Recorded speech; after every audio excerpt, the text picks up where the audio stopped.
Hey, what's going on, y'all? What's going on? Yes, I am live and well.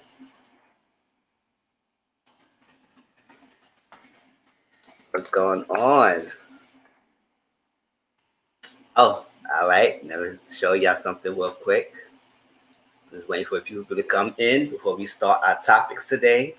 And also wait for my side co-host, Tracy, to come in as well. How's everyone doing this Sunday? Hope you have a beautiful Sunday afternoon. I'm here as well over here. So hope y'all having a good day. Wait for a few people to come in. I'm on live now, so let's get to it, y'all. Hey.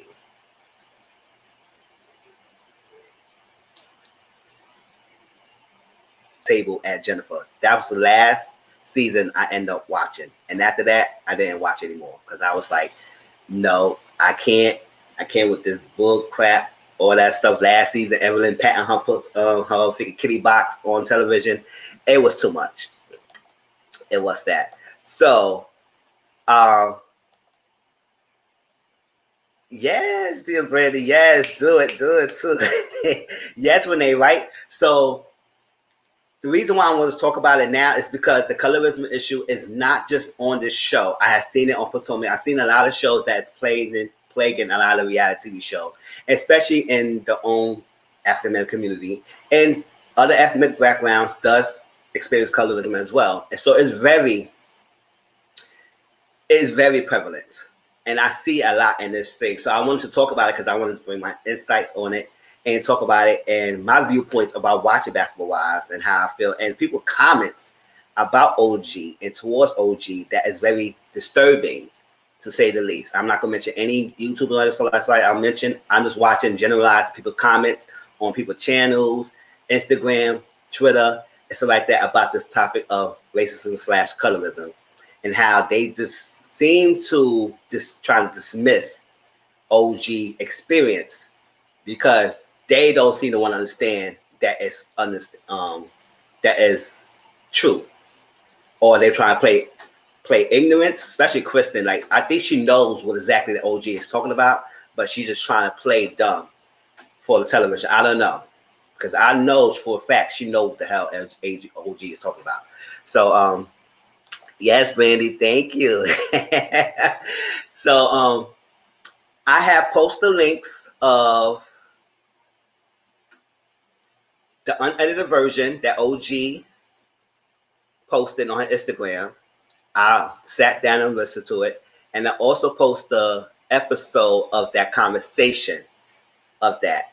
And after that, y'all won't get any more Basketball Wives reviews on me because I just want to discuss it. Unless they bring something else, like a controversial topic that may need to be discussed, that was discuss it. But after that, it just got a special one-time thing to talk about this show because I really don't watch the show. I just watched that episode because everybody's been talking about it. So I wanted to see what it was about. So, colorism. So I have post. I go share it. You know, I'm working on y'all. Share.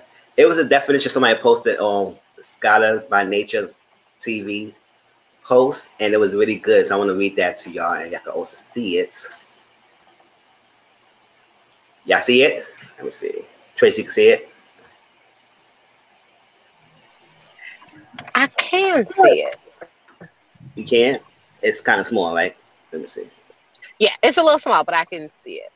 Okay. All right. So this is a long post, but people don't really understand what colorism is. Colorism is the practice of favoring lighter skin over darker skin. The preference for lighter skin can be seen within any racial or ethnic background. In addition, colorism is not just about the shades of one's skin. Phenotype also plays a major role in colorism. A person with European features is deemed attractive, while someone with African features is deemed unattractive. Colorism is deeply rooted in racism because without racism, someone's value and perceived superiority wouldn't be based on the color of their skin. As we know, during slavery and beyond the preference of lighter skinned blacks by whites, have caused a major divide within our own community because we have internalized that hatred and then perpetrate that behavior amongst ourselves. For example, historically, lighter skinned aristocrats, blacks, participated in the practice of colorism to keep darker skinned poor blacks from their social networks, i.e., the paper bag test. As a result, this has caused darker skinned individuals to endure even more unfair treatment in many areas, such as the ability to earn a fair income and a proper education. Darker skinned individual not only faces discrimination from white society, but also from the black society as well. Even the emotions of darker skinned individual are policed. They are seen as more aggressive, angry, mean, and bitter for exhibiting the same emotions as the lighter skinned individual. But excuses are often made for the lighter individual, i.e., Evelyn. We as black people have to a lot of work on in terms of educating ourselves on these nuances so we could break the cycle of self-hate and division, because at the end of the day, we are doing the enemy's work by destroying ourselves. When I read that, I said, oh, that's clearly straight to the point and understandable. And that brings me to this topic of colorism. Now, also I want to share, let me see, the unedited version that OG shared, but I'm not going to play it. I'll just post the link. Oh, Tracy, what happened? I know you, girl. Oh, I know you, girl. Oh my gosh. Well, let me go. Hold on. All right, so let me stop the screen here and let me share this screen. Let's see, OG. Let me see. Instagram. Okay. Share. Okay, yeah.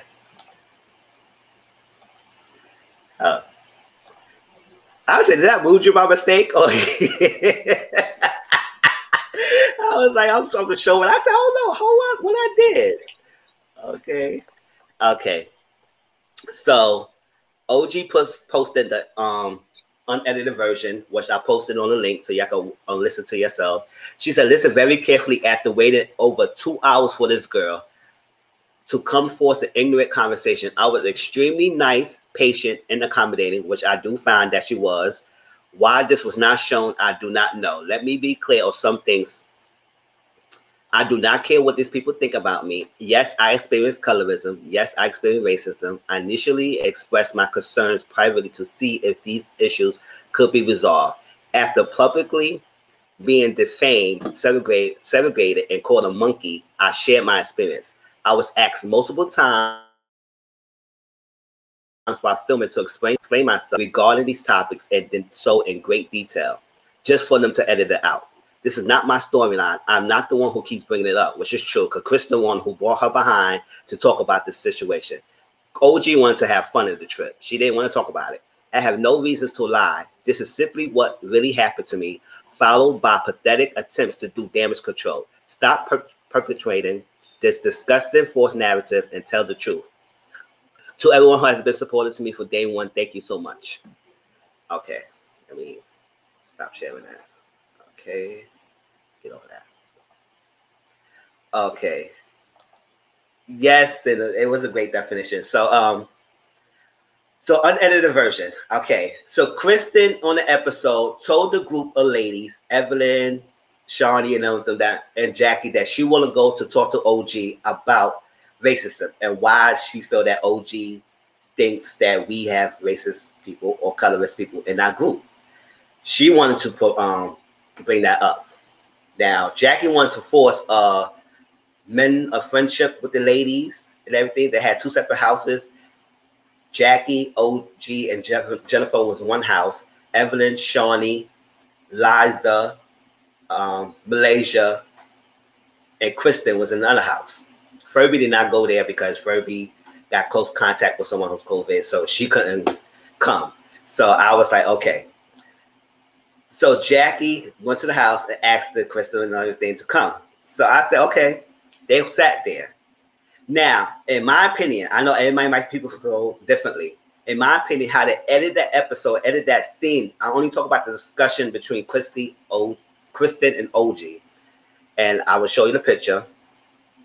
Yes, Tracy got stuff to say. I know we're going to get to Tracy. She got stuff to say. I know she got stuff to say. I mean, I had a lot to say too. But after I saw the episode, I was like, wow, that is crazy. But I'm showing you pictures of anybody who don't know who they are. I know most people know the pictures, the people. Let me see. This is it. Yeah. Okay. So this is OG right here, and this is Kristen. Okay. You know all this. You know all this story. So I don't care about those three. All right. So while Kristen came to the thing, after OG said she's been like waiting 2 hours for the girl, they made it seem like OG was on one. Like she was like, I can't. It's like I was like, no. The way how they edit it, it felt like she was waiting for this girl, and then that part she was reacting was mostly towards the end of the conversation. She posted an hour-long unedited version that it was talked about, and it could clearly shows that OG was being calm about it, even though Kristen was trying to act like she understand at one point and don't understand where OG was coming from. Now, I know I'm talking a lot, but I'm trying to get the overall background so we get other people's opinions about it. Kristen want to come from and say, how I'm trying to understand you as a one-on-one conversation. OG mentions that this is something that should not be done in one session. It should be done in a group and not one-on-one, because a topic of colorism will benefit if a group of ladies will understand each other and get around and share their viewpoint, share my viewpoint and everything. But you coming in as a one-on-one and trying to understand me, lead the conversation, but you asking questions when you clearly know what you are capable of, what you are guilty of, and then you turn around and they took it back to the ladies, and now they form an opinion based on what you said on that conversation. So we're going to break down some of the stuff that they mentioned, but I just want to get y'all to understand that OG, because she's a darker complexion woman and everything, she was treated unfairly by the other ladies just because how she looks. Now, people was diminishing OG claims of colorism because they said, oh, it's not because of colorism, it's because she's unattractive or she's ugly. They all straight up say that she's ugly. And they treat her like that because she's ugly. It's not colorism, she's just ugly. And I said that's blatantly a disrespect to OG experience. So I just want to get everybody's general viewpoint of that, and then we can break down some of the conversations.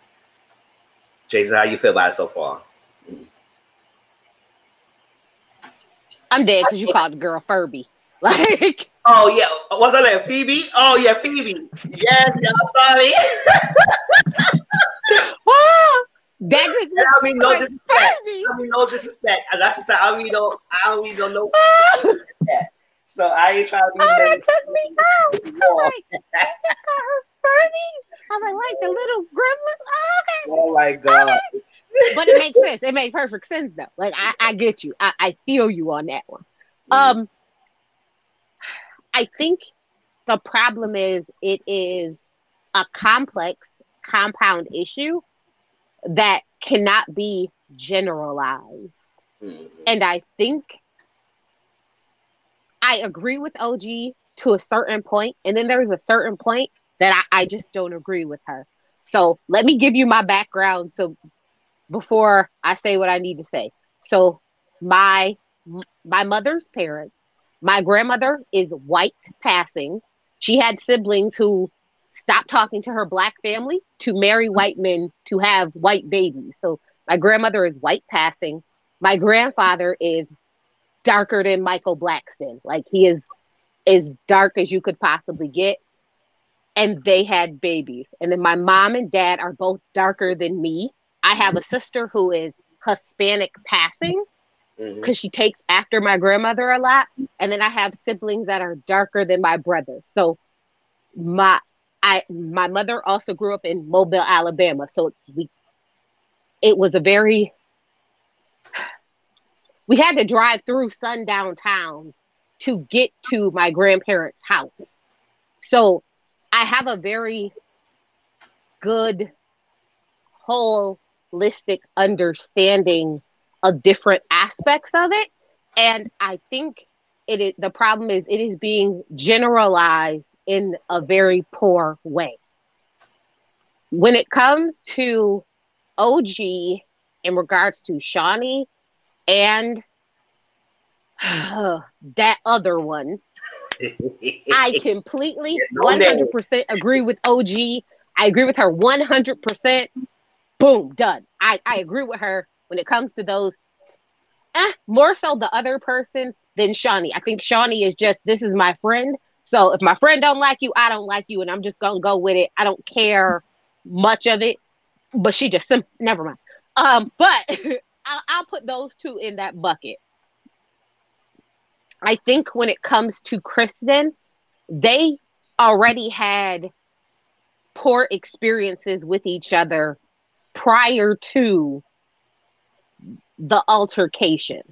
So if I already don't like you, not because of the way you look, but because we had poor experiences, siding with someone who is not you normally is what normally happens. So if me and you have a falling out, I'm probably going to just generally side with someone else over you because I don't like you. So I think it does become very difficult because there is so many layers to what is going on, and trying to lump it to say, oh, well, it's colorism. And it's like, okay, but we're the same complexion. We're doing the same thing. And it's like, oh, it's featureism. Oh, it's this. Oh, it's that. Like, there's so many layers to something. And I think some of it is she's also not Black. She's a Nigerian woman. And I've been to 2 countries in Africa. They're very proud of who they are. And I had a very poor experience with a grandmother, and she was not very nice to me because I was Black. It's because I'm African American. So, and I don't think she meant it to be hurtful. They just feel very strongly about the things that they feel. So, where I can understand and I don't discredit what she feels or what she has experienced, I don't think it's fair to blatantly say something, then not give it a name, not say this person, say, oh, these ladies have treated me this way, because then you stick that stigma on all of these ladies, and then it's like you're forced to defend yourself when you shouldn't have to because it wasn't you. So it's like there's layers to this conflict. And it shouldn't just be lumped one conversation and be done. I think they should just cancel the show. I'm just over all of them. But hey, who am I? Yes. Who am I? Yes. So CM said, I think the show should be canceled, which I do agree because I have stopped watching it. They all act like malicious. They all act with malicious intent, and I think OGs need to get Cece because a lot of her issues came from C. Kristen. The show ended when Miami came. And Renee said, she said, my mom and dad. Oh, she good. Okay, my mom and dad both in discuss Agamemnon, succeed Agamemnon, and mix with everything. We love him. We love you too, Renee. Mm-hmm. And yes, it is different layers. Now, I think the issue is that yes, Kristen and OG had strange relationships like that because as OG first came in, Kristen didn't like that she was late to her own party. It's like that. Now, that was mentioned in the unedited version. She was late to her own party, and she was on one. A party that Kristen was not invited to. So she was already there for something and say, okay. See, I have to call BS on this. I have to. Because if you two are coworkers on a show, if your coworker comes 3 hours late and the meeting can't start until they get there, and you don't know this coworker, how else are you supposed to feel? Like you can't blame. Like you have to understand, but at the same time, but she was not invited. It doesn't matter if your coworker not. It's a different realm. It's a reality TV. If you're invited because you're filming a TV show, Yeah, So that's it's so you're but you don't have to. invited in the aspect of you're coming to, and I think that's where it gets Yeah, she fuzzy didn't have because to. That's you're what OG's saying, that she didn't have I'm to. at Yeah. but you're at work. So if your job tells you to come here and come to this meeting, Mhm. or you're not going to be paid, you go to the meeting. I don't know anyone Yeah. else. I don't know what this is, so I'm just coming to do my job. And then the person we're now waiting on for 3 hours, regardless of whether I know you or not, Yeah. there also should be some.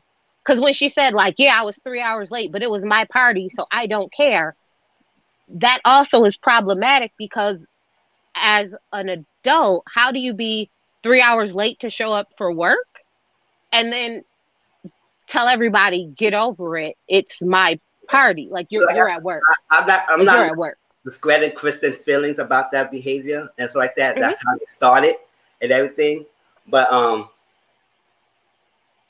yeah, so Kristen does have to feel like, yes, I would be upset if I had to wait and everything. But at the same time, like, whatever, we don't know the reality TV show realm. Like a 9 to 5, we have a meeting, we have to have a meeting. There's no discuss about it. We got to be there.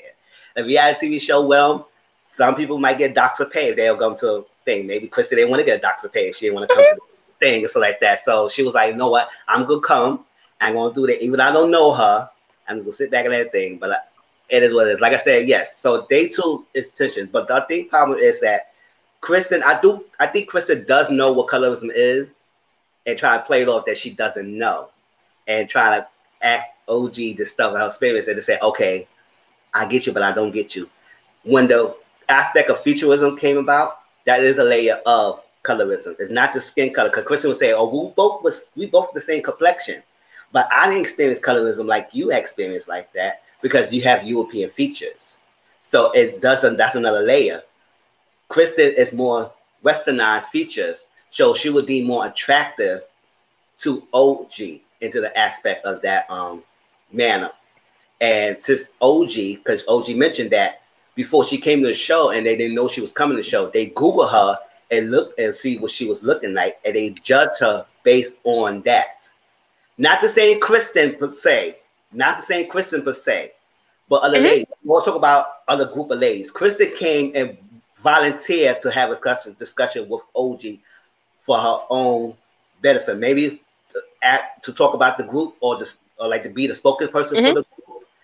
But if Kristen want to know what Kristen did to OG, OG gave examples what Kristen said to her and trying to say, oh, I understand what she's saying and I don't understand.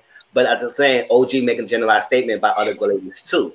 So that's why OG mentioned that it should have been a group setting, not a one-on-one, because you will take what I say and then you would take it to the ladies and they would form opinion based on that. So skin color and featureism plays a role in colorism. It And, does. It and does. it plays a role. So like I'm saying, we need to understand that OG experiences things. So we cannot discredit her experience of what she experienced. That's what she said. She didn't share how she felt and how it make her feel. She just explained her experience. So if somebody experienced that, like somebody, like for example, if you go somewhere and you get slapped in the face, and and you tell me, Ty, oh, well, somebody slapped me in my face and everything because they ain't like my skin color, whatever. And I will tell you, Tracy, well, you lying. That's not happening. But you'll get upset because you say, how you gonna tell me that I experienced getting slapped, and I feel like you was lying about it. So I think that's the point that OG is coming from in that aspect to the point that we go more on what she said. You I think it's what makes it. How can I say this appropriately? The message that she's trying to get across is 100% accurate and correct. But there also is the fact that someone can just not like you because they don't like you. It doesn't have to be because of the color of your skin or your features. So I think for me, when it comes to OG and Kristen, they started out in a very rocky place and their problems just continue to escalate.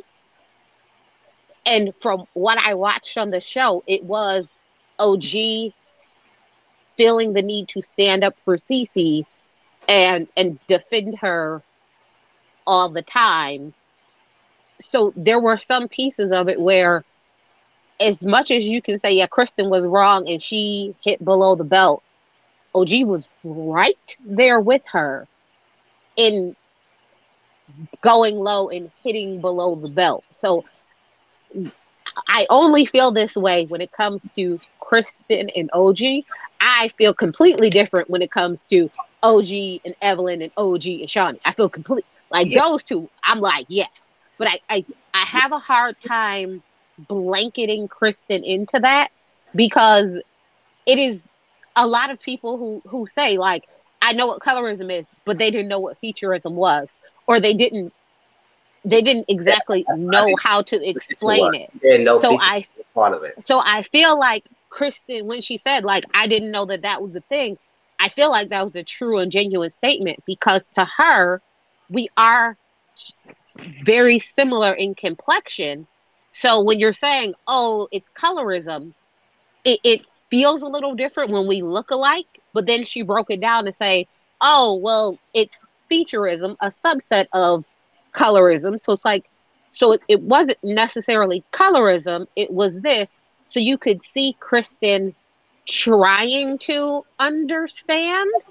And I understand from OG's perspective. I don't want to be the one who always has to teach you. So I can see how it can get annoying, how it can get frustrating, and how it could be perceived, because you don't know if you don't ask. You don't learn until you do it. And the best person to ask is the person who you say has felt a type of way because of something you have said or done. Hmm. So it's like, as much as I agree with OG about this subject and this topic, I, I can't just blanket it when it comes to Kristen and say, yep, nope, Kristen is definitely wrong. OG got it. Like, not for Kristen. Like, I could say it for the other two. The mother, Yeah, I mean, the at other the two are same point, terrible. Kristen is not as completely innocent in this situation because the OG Correct. they give an example of what color example of colorism. Not to say that Kristen is the only one who's part of it. Now she said it was a group of ladies and a lot of ladies. That's what she made a generalized statement because it is not just Kristen. It's like that. Mention the text messages example. They both showed text messages to prove their point. Now, evidence showed a printed text message of the conversation that maybe OG and Ocho Cinco had. And evidence trying to put a point that on no way he will be attracted to OG or want OG. She showed Chris on text messages. OG wants to let me get her phone and explain her part.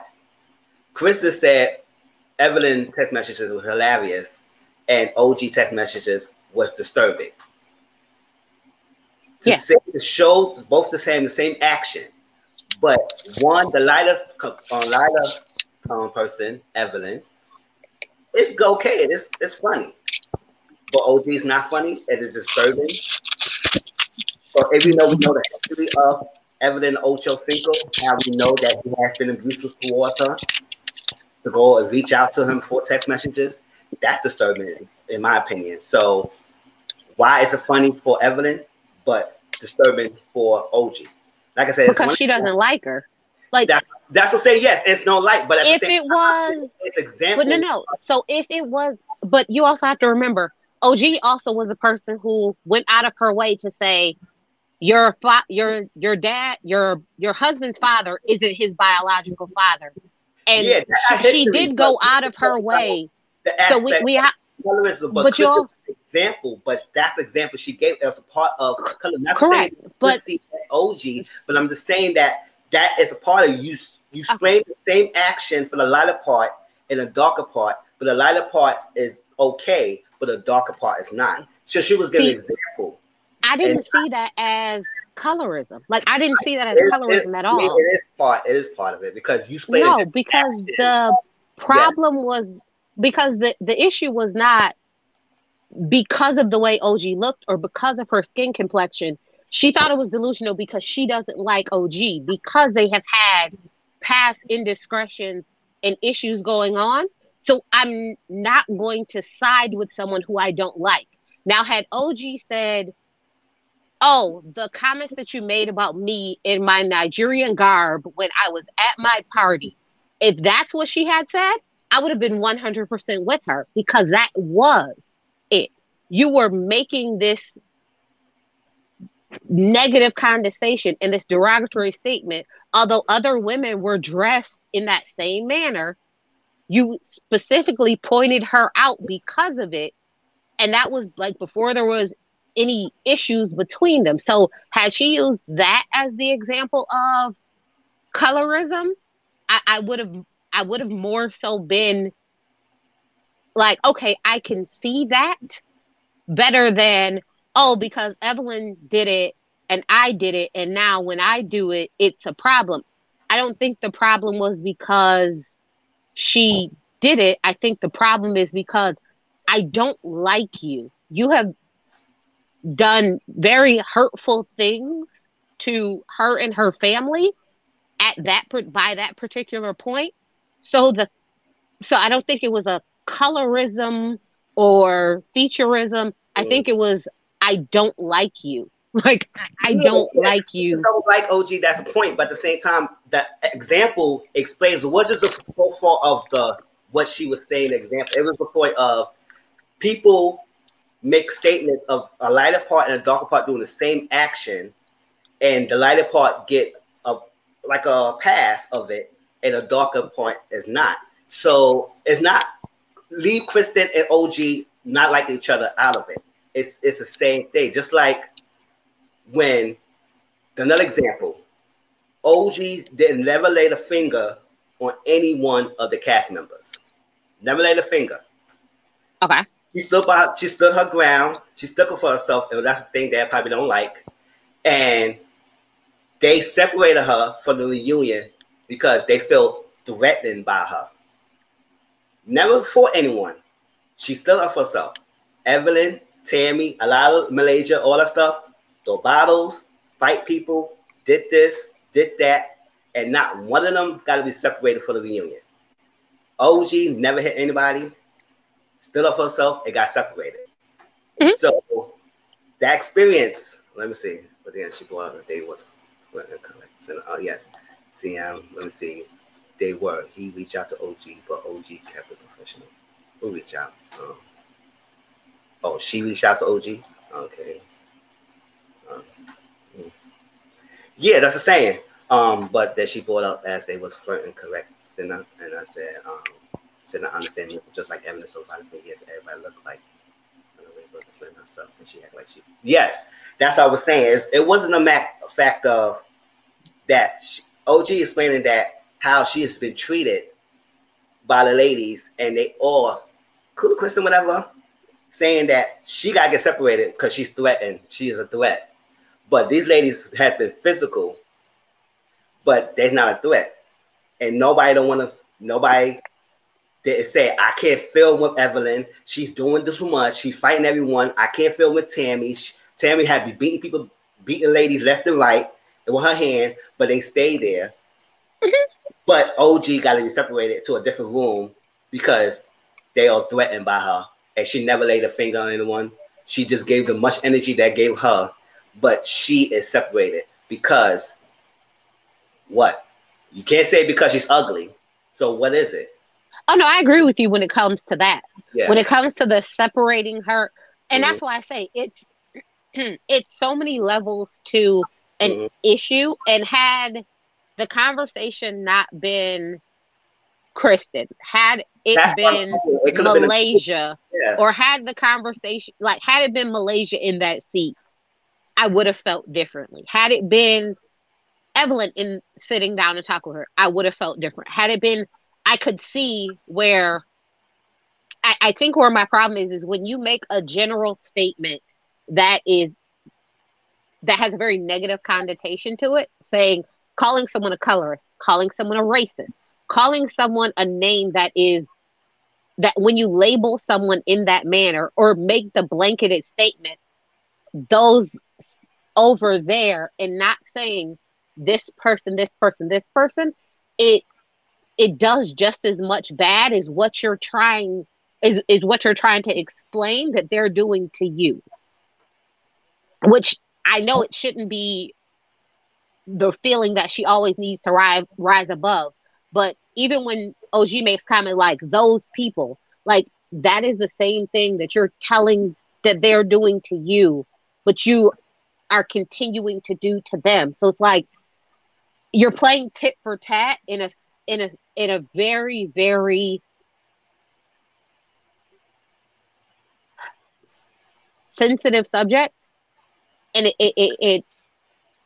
a lot of things come with that. So it's like if you're going to play the tit for tat game, and you're no better than the people who you are calling out. You can't say, oh well, those people, like what? Because if I say, oh well, those kind of people over there, well, what does that mean? Like it's just as wrong as saying, oh well, that group over there, someone over there is a colorist or someone is a racist. Like there's a whole lot that comes with these things, which is why again, when OG had said like on the recording, she was like, "This has been over 10 months. Why haven't you come to me to have a conversation before this? Because we're not friends. We don't like each other. Like we from day one we have not gotten along. Why would someone who you don't like and doesn't like you come to you to have a conversation about something that is so deep when they don't know if you're in the place to have that conversation?" It wasn't until Jackie said, "Oh, she's willing to have the conversation," that she said, like, "Oh yeah, I'm going to have it." Because how do you come to someone and approach someone about something? So it's one of those things where I'm like, I'm with you. 95% of it, I'm with you. I feel you. Absolutely. That other 5%, I'm like, okay, wait. You're lumping it all together, and we need to keep the separate instances separate to make sure you get the maximized point across. If that makes sense. Yeah, it is other issues that's compounding, but OG experience and how she explains it is very clear to the point that it should have been like for Kristen to understand, oh, she don't get it. And I don't know if she's trying to defend the other ladies, because if you not per se is doing this to OG directly too much as the other ladies are, but don't get to here saying that, oh, it's not true. They not have done this to you when she experienced in this. So that's what I'll say. It was crazy for only Kristen to have this talk with OG and not nobody else to have it, because it's like I get what OG's saying. It's like, listen, I has been explaining this. People can ask me about this. I have done videos. I have done this. Producers ask me about this. I understand OG frustration. It's like I keep explaining, I keep talking, I keep asking and stuff like that. If you choose not to understand, or if you choose to be ignorant or blasé about the situation, then I can't help you in that aspect. And if you came to the with the attention to discuss colorism and stuff like that, lead it. It's like that. But if you want me to feed something to tell you how I feel, I ain't gonna tell you that. I'm gonna tell you the experience, because this is what happened to me. And everybody's seeing it, that it exactly is what's happening to her. Then you can't, now you gotta understand, it's like what you say, or you trying not to understand me or what. So I just feel like, yes, I do understand. I think Kristen does know what colorism is and what is the aspect of it and what OG was coming from. But I just choose that she's not trying to completely go on with that way, because I think she's trying to be whatever. So that's what I'm saying. This big thing, like I said, like you said, there's different levels, but we can't knock the fact that this is happening, because not just OG. It's other ladies who had been going, who was experiencing the same thing as OG, like Oh yeah, Royce, like a lot Royce. Oh yeah. Kenya Bell, a lot of Mm-hmm. ladies that experienced a little bit of Jennifer too. They all experienced the same thing about Jennifer Oh Mingo. yeah.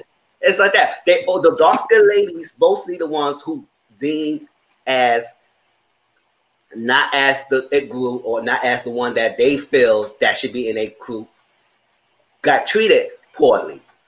Uh-huh. So I was like, so I just think that the fact that she was trying not to understand, it's like that. Like I said, which I think Krista do know what she was talking about. She just trying not to really go on into it.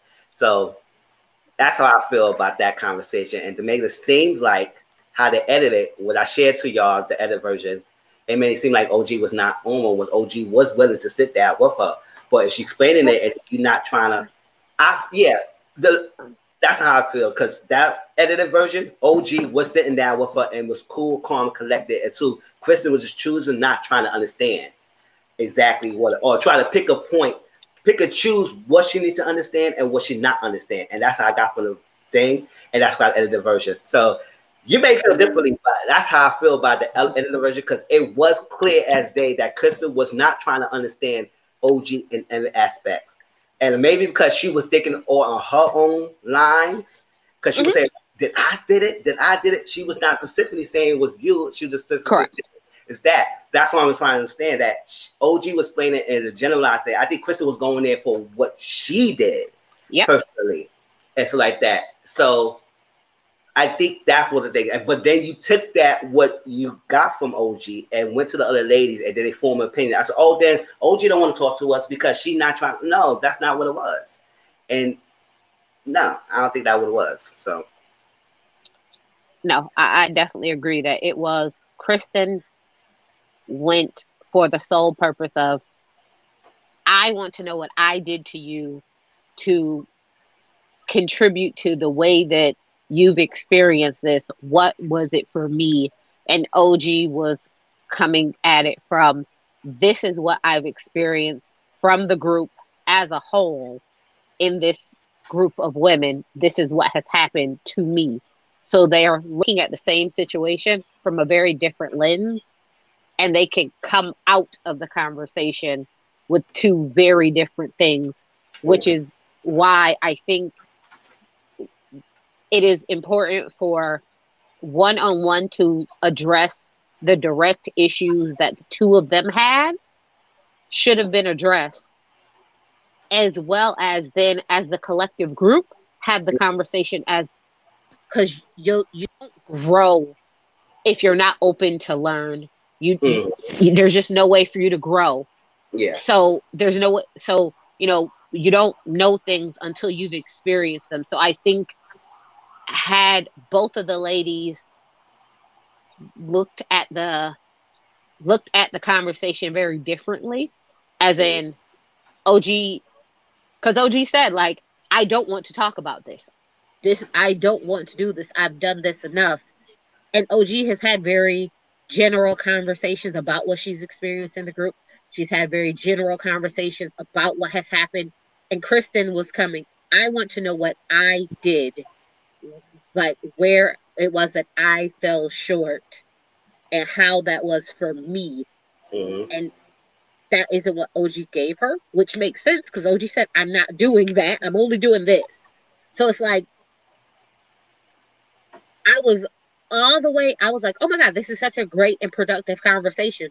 Probably up until the last 10 minutes when it started talking about like their pay and all of this. And then the conversation went left. And I was like, okay, but you could see that was both, that is their personalities not mixing, which again, I feel like some people you just don't, you're not meant to be friends with everyone. And maybe Kristen was not the right person to come in and have that talk. She wasn't. It was a great talk to have. Yes. It was a great conversation. Kristen just ain't the right person. Yeah. Yes. It is. It wasn't Kristen the right one to say it. And then the aspect of Jackie. Now, Jackie saying that, oh, That's true. Let's be fair. They call me crazy. They call me this. They call me that, and everything, like stuff like that.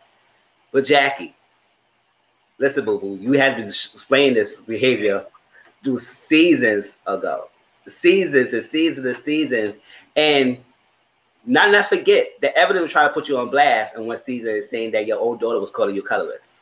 So I was like, what's her name? Takari, right? Saying that Jackie treated her differently from the one that she's showing on the show a lot. So for Jackie to not trying to understand or trying to say that, oh, this is too much, this is that, it's not happening, they call me this, I say, girl, don't diminish OG. Oh, well, no. You say, yeah. Don't diminish OG claims because they say they call you crazy, which you've been acting crazy, but you also, and I think she was not trying to jump into the colorism topic too much because they don't want to dab deep down and what's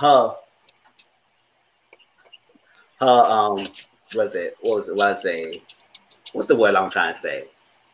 Her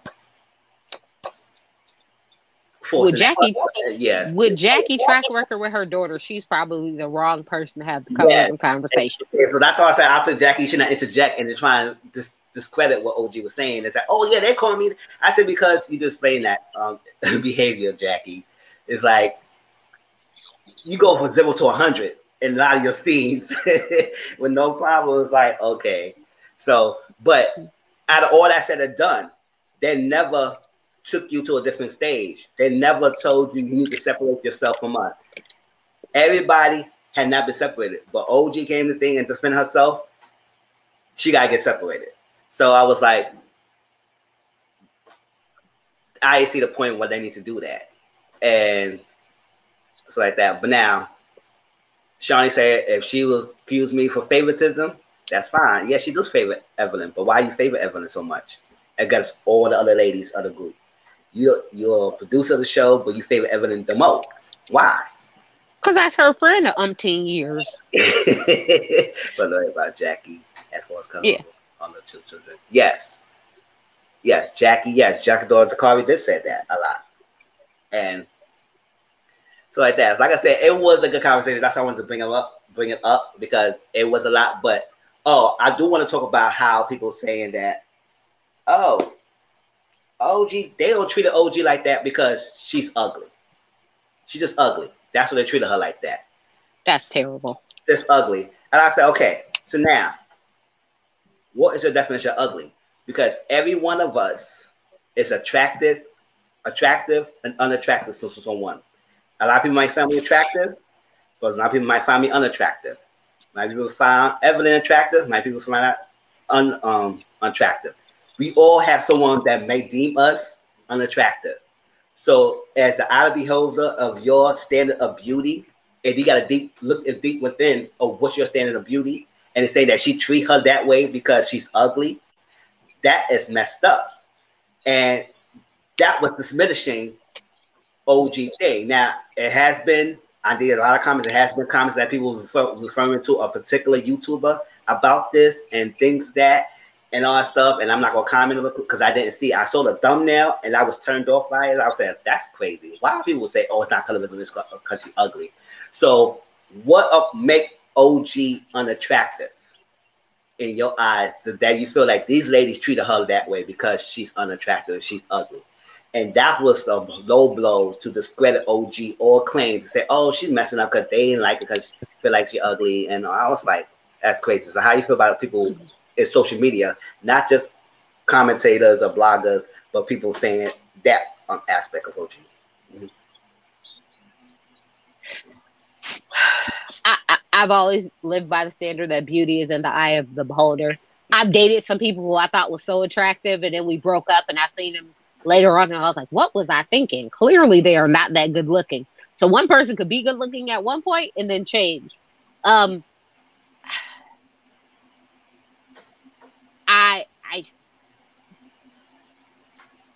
I feel very firmly in my spirit of saying that sometimes it's not the way you look that makes you ugly.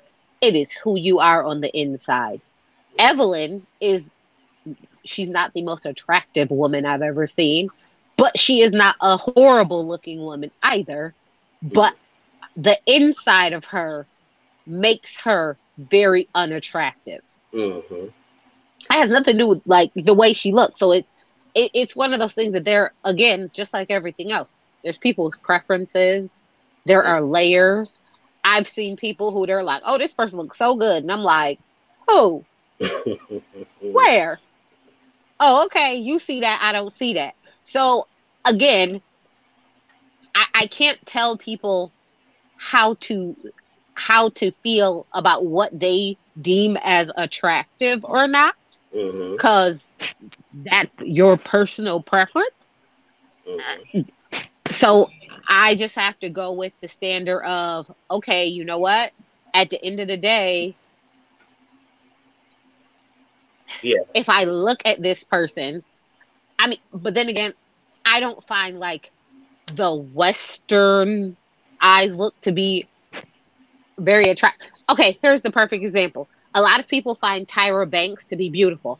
I think she looks like one of those little aliens that you get at like Six Flags, like the little green ones.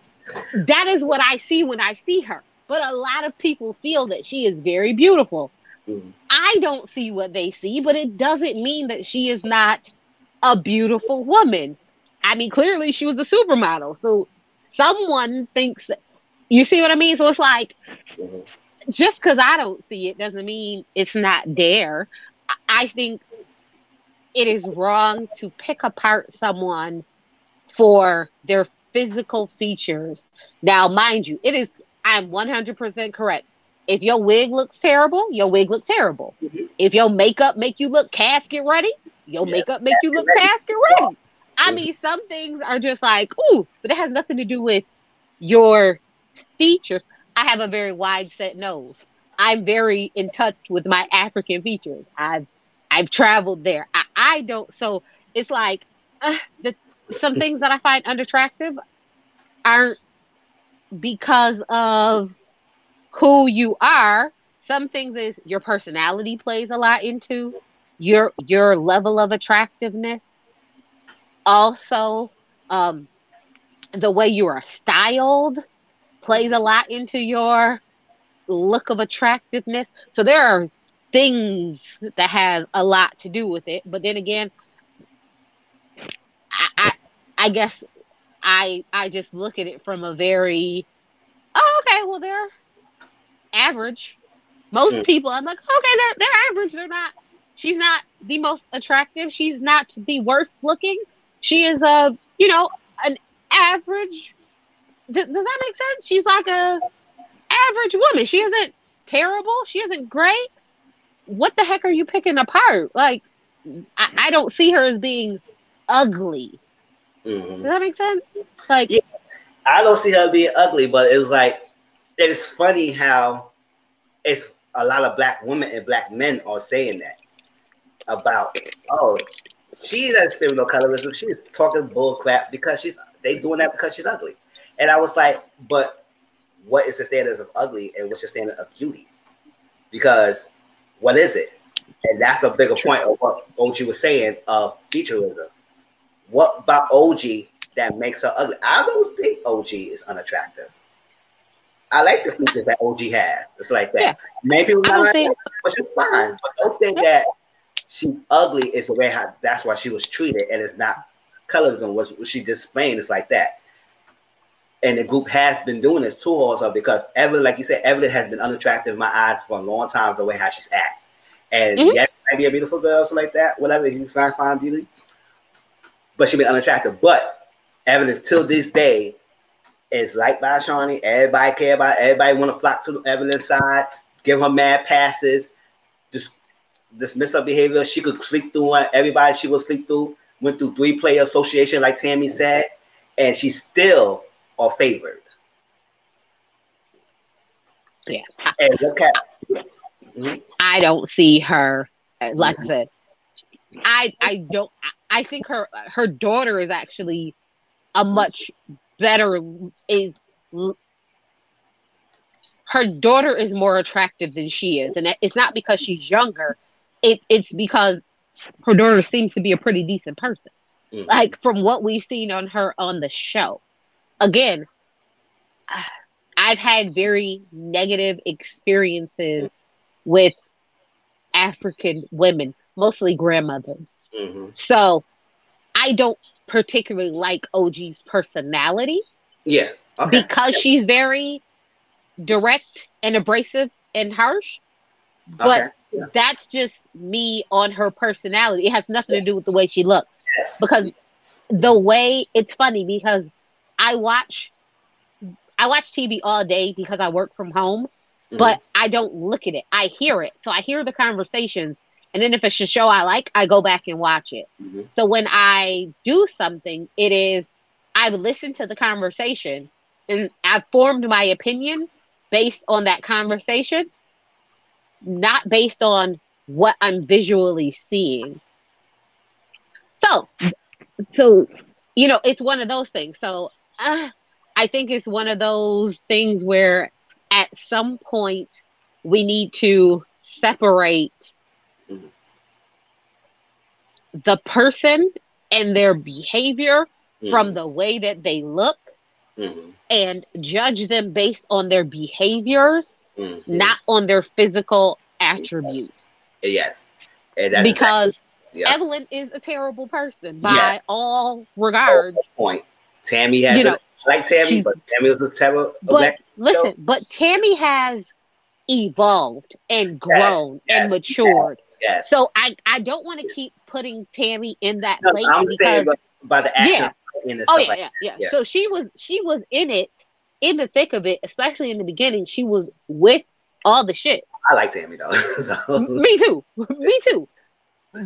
But Tammy, I think the reason why people were more accepting of it and willing to take it from Tammy than OG was not because of the way they look, but because Tammy was a fun, goofy, great personality when she wasn't on 10.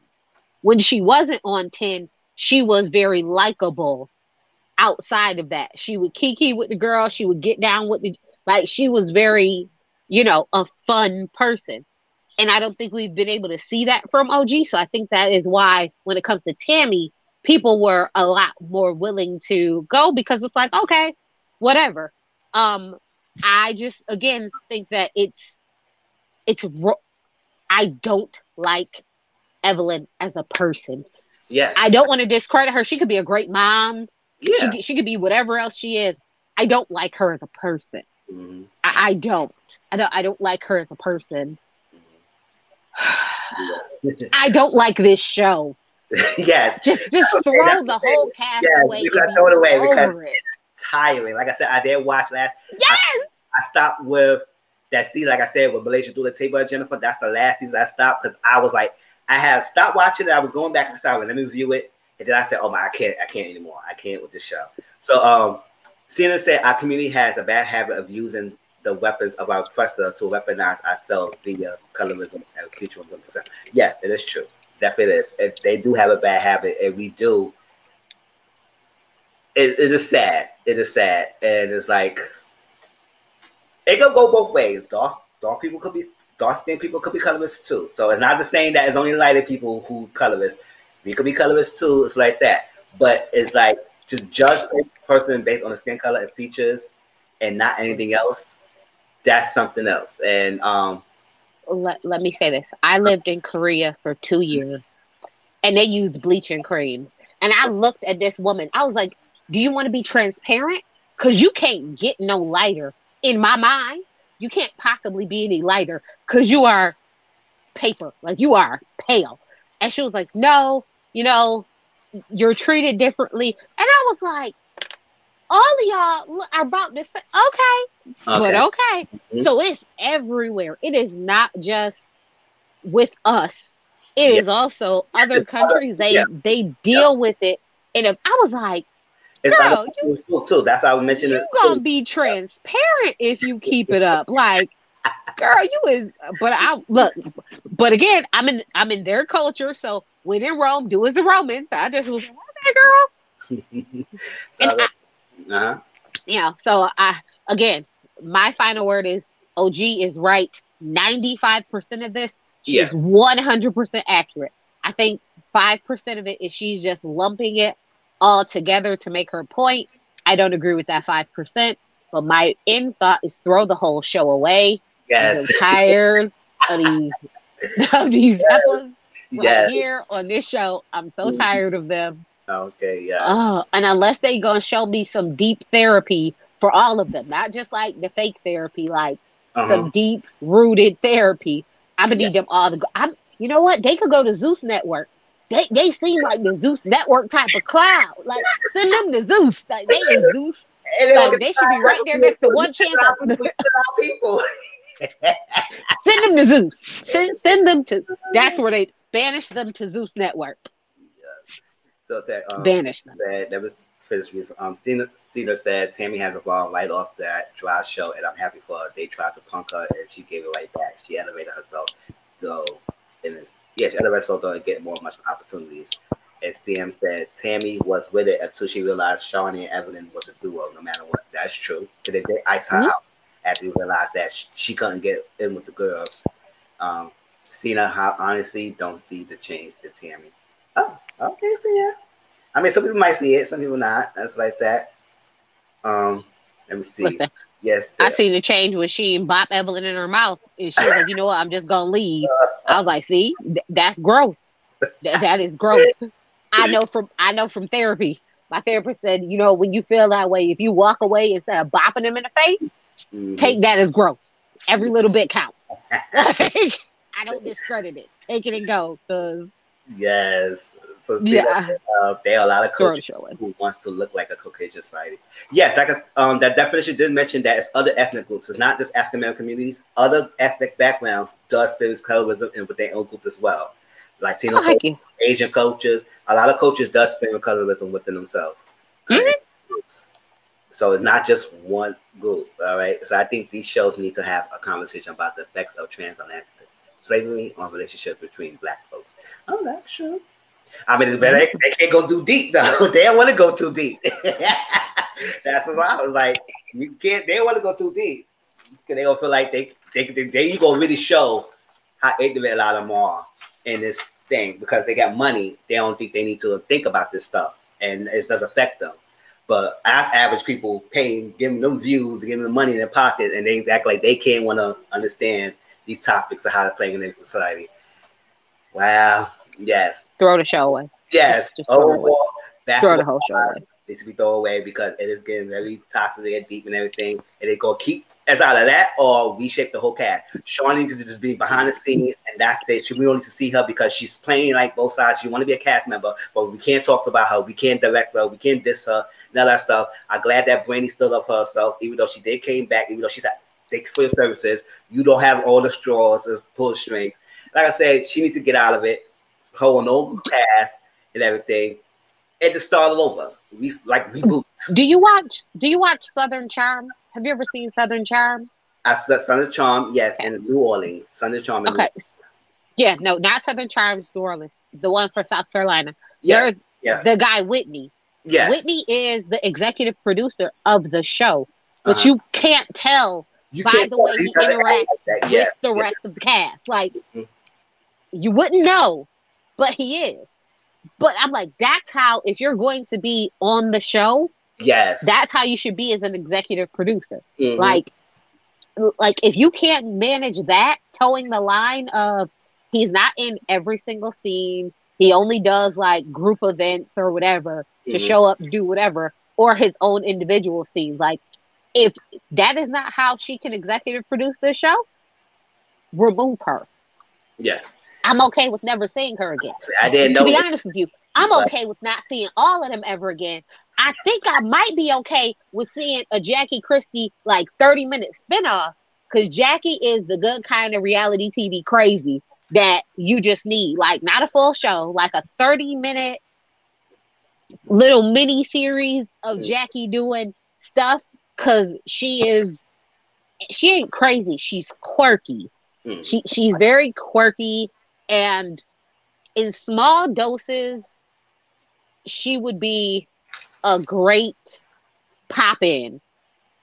Like So, but then again, no, just throw the whole cast away. Just cancel it. Just throw it away because it's getting very crazy. It's you know what? Don't cancel it. I don't want to cut off anybody's checks. Send it to Zeus Network. Send it to Zeus. Send it to Zeus. Just send it to over there. Just that's it. Yeah, send it to Zeus. Send it to Zeus. Right there. Right there with Tokyo Tony and Chance. Right over there. Right there. Well, they'll be good. And Basketball Wives shows viewership is plummeting. So Shawnee said he was too invested, so we not being invested. Yo, did you see how bad it plummeted though? Yeah, like they lost like half their ratings. I was like, she said we was too invested. So y'all want to talk about this stuff? Y'all want to talk about colorism and stuff? We too invested. We not watching the show and they're getting too toxic. So yes, Basketball Wives, we can't do it. Like I said, if let something else major come out and y'all tell me anything y'all want me to talk about it, I will talk about it. But other than that, I don't really watch Basketball Wives. So I just only watched that episode because everybody was talking about it. Okay, so next we're gonna go jump ship, a show that y'all got me on, Marry at First Sight. Yes, so so let's go. Let's talk about this couples. Y'all ready to jump ship? Basketball Wives. Okay, now Marry at First Sight. Now I don't know if we jumped to a better ship, but we jumped to a different ship. There's a difference. Yeah.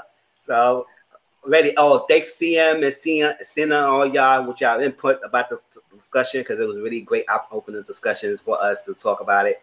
I appreciate it. And let's talk about Marry at First Sight. Because I want to keep doing our couples, a couple picture. I decided to share the picture. Oh, it's not showing. Hold up. Technical difficulty, y'all. Okay, I have a question for you. Who is your favorite couple so far? Favorite couples. Let me see. Even though they have that little hiccup at the end, I do like Brianna and Vincent so far.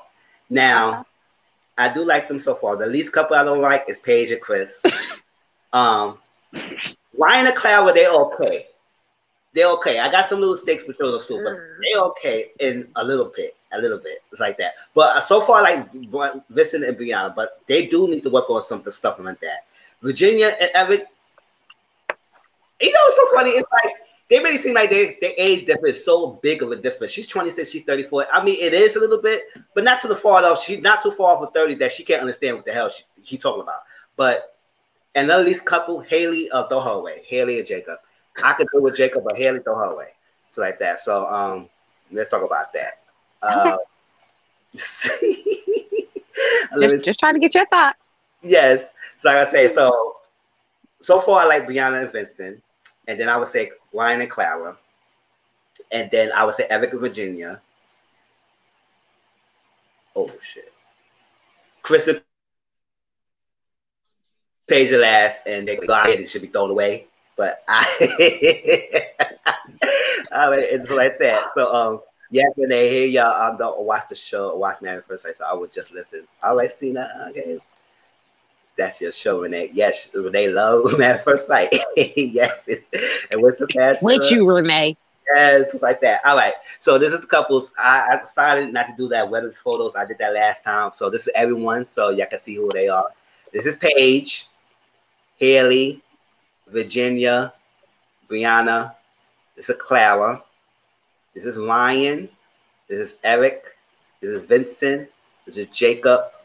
And this is he looks like a disaster. Like Chris. All right. See, I got into it because there's a couple that needs to be hit with the stick from the like. Oh, yes. Yes, yeah, it's cutting up. All right, so let's couple first. So we're going to go in order of their wedding, and we're going to switch Jacob and Chris's page. So the first couple we're going to talk about is Ryan and Clara. The second, we're going to talk about Eric and Virginia. The third, Brianna and Vincent. The fourth is Jacob and Haley. And then the fifth is Chris and Paige. Because they're the most crazy. So Ryan and Clara. So I think the last time we talked, Tracy, I was up to episode 4. And then I said I had to watch the rest. So I caught up. So I saw 4, 5, 6, and 7. So I'm good with things. So we could discuss now because I know you didn't want to discuss. You didn't want to ruin the sport. Even I said I don't mind the spoilers. You said no, watch it, Todd. And you every day you're telling me to watch it. Watch it. I said all right, y'all. Y'all telling me to watch it, so I'm gonna watch it. Okay, so Ryan and Clara. Mm, I think what we stop. I think they mentioned about kids and choosing religion and everything. And Ryan said he don't want his kids in the faith and grow up in church and stuff like that. And Clara said she's okay with that, but she don't want to force a particular religion. Oh yeah, Ryan and Clara don't want to force a particular thing with those two, with their children, because she wants their children to be able to pick for themselves. Which I mean, granted, if you go in a household where your parents are religious, you got no choice. But when you get older as an adult, you can start making your own decisions and you start spirit stuff. As long as you're not stray away from your spiritual background, you should be able to choose and not be forced a particular thing. Because what that says, it says that, oh, my way is the highway, and you just discard it. And Clara said she want to be accepting for all her kids, no matter what they are, what they turn, straight, gay, Muslim, whatever they want to be. It is what it is. But it seemed like Ryan might be more strict, rigid with a particular religion, and they said they got to be raised this way, so like that. Now, let me see. Agreed to move into space. So after the honeymoon, they all because of their own personal lives and everything. Now, with Ryan and Clara, Ryan is holding the D. I think they had sex, but the total pastor is saying they didn't. So I was like, we're gonna go with what they said. They didn't have sex. He's holding the D. She wants it, and she desired to see his body. He's not showing his body. I said, what's up with that? I had a friend who watched me the last episode with me last night. He said, "Oh, because Ryan's gay." I said, "How you know that?" It's like I don't know. I said, "Why you already that he's gay?" Because he didn't want to get. He said, "Because no straight man will hold out sex with a woman who's not ugly, and they marry and hold out." I said, "Most men want to hold back, and it's usually yes, the men wouldn't want to have sex, and the female will hold back, but he's the one who's holding back, and she just wants it, and he's not giving it up." It's like that. So I don't know. Is they lying to the pastor? Because I could have sworn she said they did it, and they decided not to tell the group because they don't want nobody in their business. So she did. So like that. So I think he did give it. I don't know. He might be just bad as he don't want to discuss it. So but then they mentioned, which is a red flag to me. Not much of it, but they said, "Oh, we always disagree. We always agree. We don't have no disagreements. It's like that." And the pastor said, "Oh, y'all will, because." Y'all just got married, and y'all only been married for at least by that time is a week and a half. So you gonna tell me you have no disagreements? He said, "I bet if I pick and choose and probe y'all right now, y'all have disagreements." Now we did mention that Ryan is very clean on the outside, but that cabinet is no. You saw that cabinet? He had the cabinets leaning to the side, lean with a rock with it, put stuff on the shelves. Stuff in the drawers. Like, granted, yes, I like to wash my clothes. I can fold my clothes. I'm not a neat folder, but he got things all over the place. And it's just like, it's nasty, ugly in the inside and good in the outside. And also, he's a person, and I asked my friend last night, will you date with someone who said they never loved someone? And he never said, I love you to someone. I guess he's so afraid of the word and the commitment, so like that. But he did mention that Clara is the person he could spend his life with. So if you're making that commitment and you're showing that honoring to be with Clara, why are you so afraid of saying it? And it's so alarming that you have been in long-term relationships and you never said love you to anyone. So are you using that as a way to control the woman, to make them bend over backwards to love you? And so I guess in whatever way, and then you see something that you don't like and you split, what is the issue? What is the thing between you not saying that? And you just want to make sure someone is one, but you made the declaration that Clara is the person. So don't be afraid of saying it and showing that thing. But Clara, she loves hard. So he will mess up by breaking her heart. So that's Ryan and Clara. I think I said most of it so far. They didn't get much because they always saying they had no disagreements. So, what's your things about this couple, Tracy? I do believe that they have consummated their marriage. I believe that because of Ryan's parents, he does not want to disclose certain things on television because, like, what, both of his parents are pastors or in ministry or something along those lines. And because of that, he doesn't want to. She also is trying to respect that, he doesn't want to talk about these things because she did say in the thing that they had consummated their marriage, but they agreed not to talk about it. So I think he is trying to, just like he does with his house, everything looks good on the outside, but when you open it up, it's all messy on the inside. I think he's doing that same thing here where he's trying to present this front on TV for his parents and doesn't want to get down into the true nitty gritty of it because of perception. So that's one part of it that I feel. I feel like when it comes to the I don't say I love you, he uses that, like, he guards himself. So if I don't do this, then I truly can't be hurt by this person. But if you are exhibiting all the signs, you are treating them in such a manner, you're doing all these things, but you're holding back from saying this one thing to guard yourself, you're never going to truly be able to completely feel that feeling. So I don't think that the problem is that he's never been in love before. I think it's just he's so guarded, he refuses to say it. And lets a good thing pass him by. Because have you ever been with somebody who made you feel all the feelings, but they didn't communicate it in the way that you wanted to hear it? So it's like, you treat me right, but verbally you're not communicating what I want to hear. So I think that is him. It's a way to guard himself, which is going to shoot him in the foot, especially if the person you're with is very expressive about how they feel. That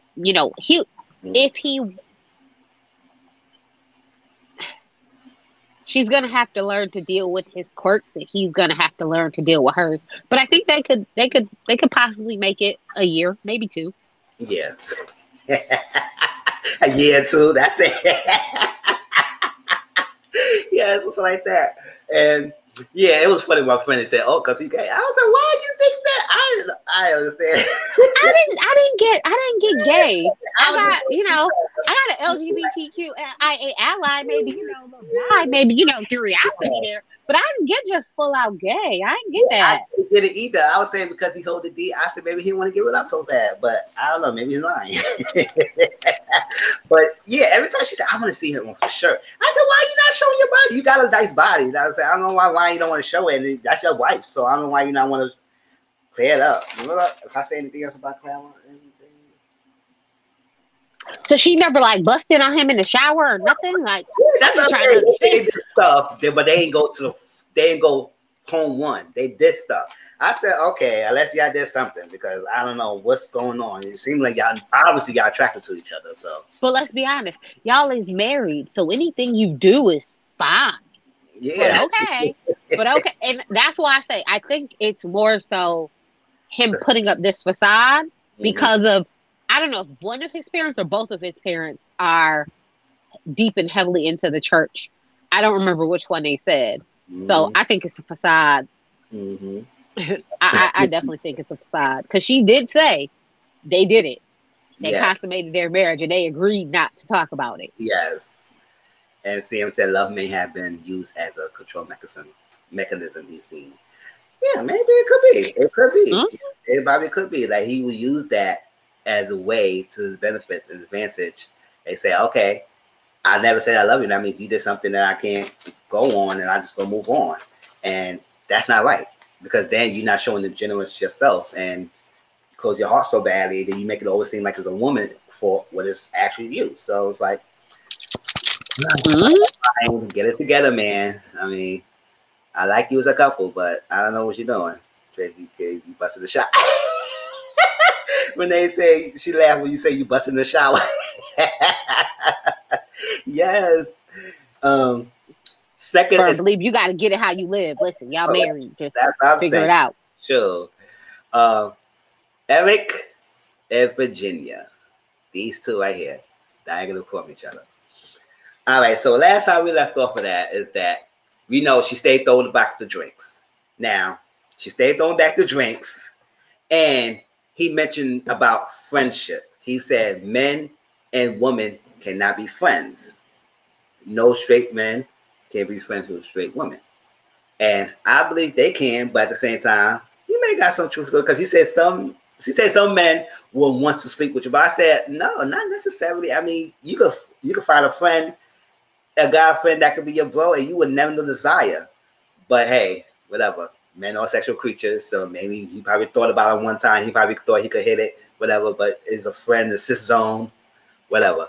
But for him to say, "Oh, man can woman cannot be friends," that's messed up. Unless they gay or they dated one of her friends. I said, okay, Eric, we see that. Now, that's not much with the issue. The issue is that she also saying that yes, we already know he's a pilot. He's a pilot. He worked for 4 days. He'd be home for 3 days. 15 days he's home. 15 days he's off. And even when he's home, she wants space. I said, lady, you have 4 days to yourself. You could have all the space you want. Like I said in my last review, I could be with someone like Eric because I like my personal freedom too. But I do like if I'm with someone, I want to spend time with them. So if I've spent home for 4 days, do what I had to do. When he's home, it's all about me and him. It's like that. But you still have your space when he is actually home, and when you already have most of the days, okay. And then you say you partying Thursday, Friday, and Saturday with your guy friends, and then you also say that sometimes you like to pass out drunk on your friend's couch, your guy friend's couch, which that is alarming to me. Now she feel like it's an issue because he said that he didn't like that, but she said she feel like he's kind of controlled. We don't know much of if he is trying to control her, but he is showing that he want to be concerned. You, his wife, he understands that your safety is concerned. You is drunk past on a friend couch, maybe because he doesn't know your friends, and he probably needs to know your friends. But at the same time, even if your friends or not, you is a wife, just like a wife with me. Like if I'm going out and hanging out all hours a night, I need to come home. Like what I'm doing, you gonna be worried. Say, why are you not coming home? Why are you not communicating? Why are you not doing this? Why you ain't something? It's like the same thing. So the fact that he is the more concerned role and saying that he wants you, it's like that. Now, ask for permission to go out or something like that. It could be a thin line because they'll say, okay, I'm a grown woman, you're a grown man. Why do I have to ask you for permission to go out? Something like that.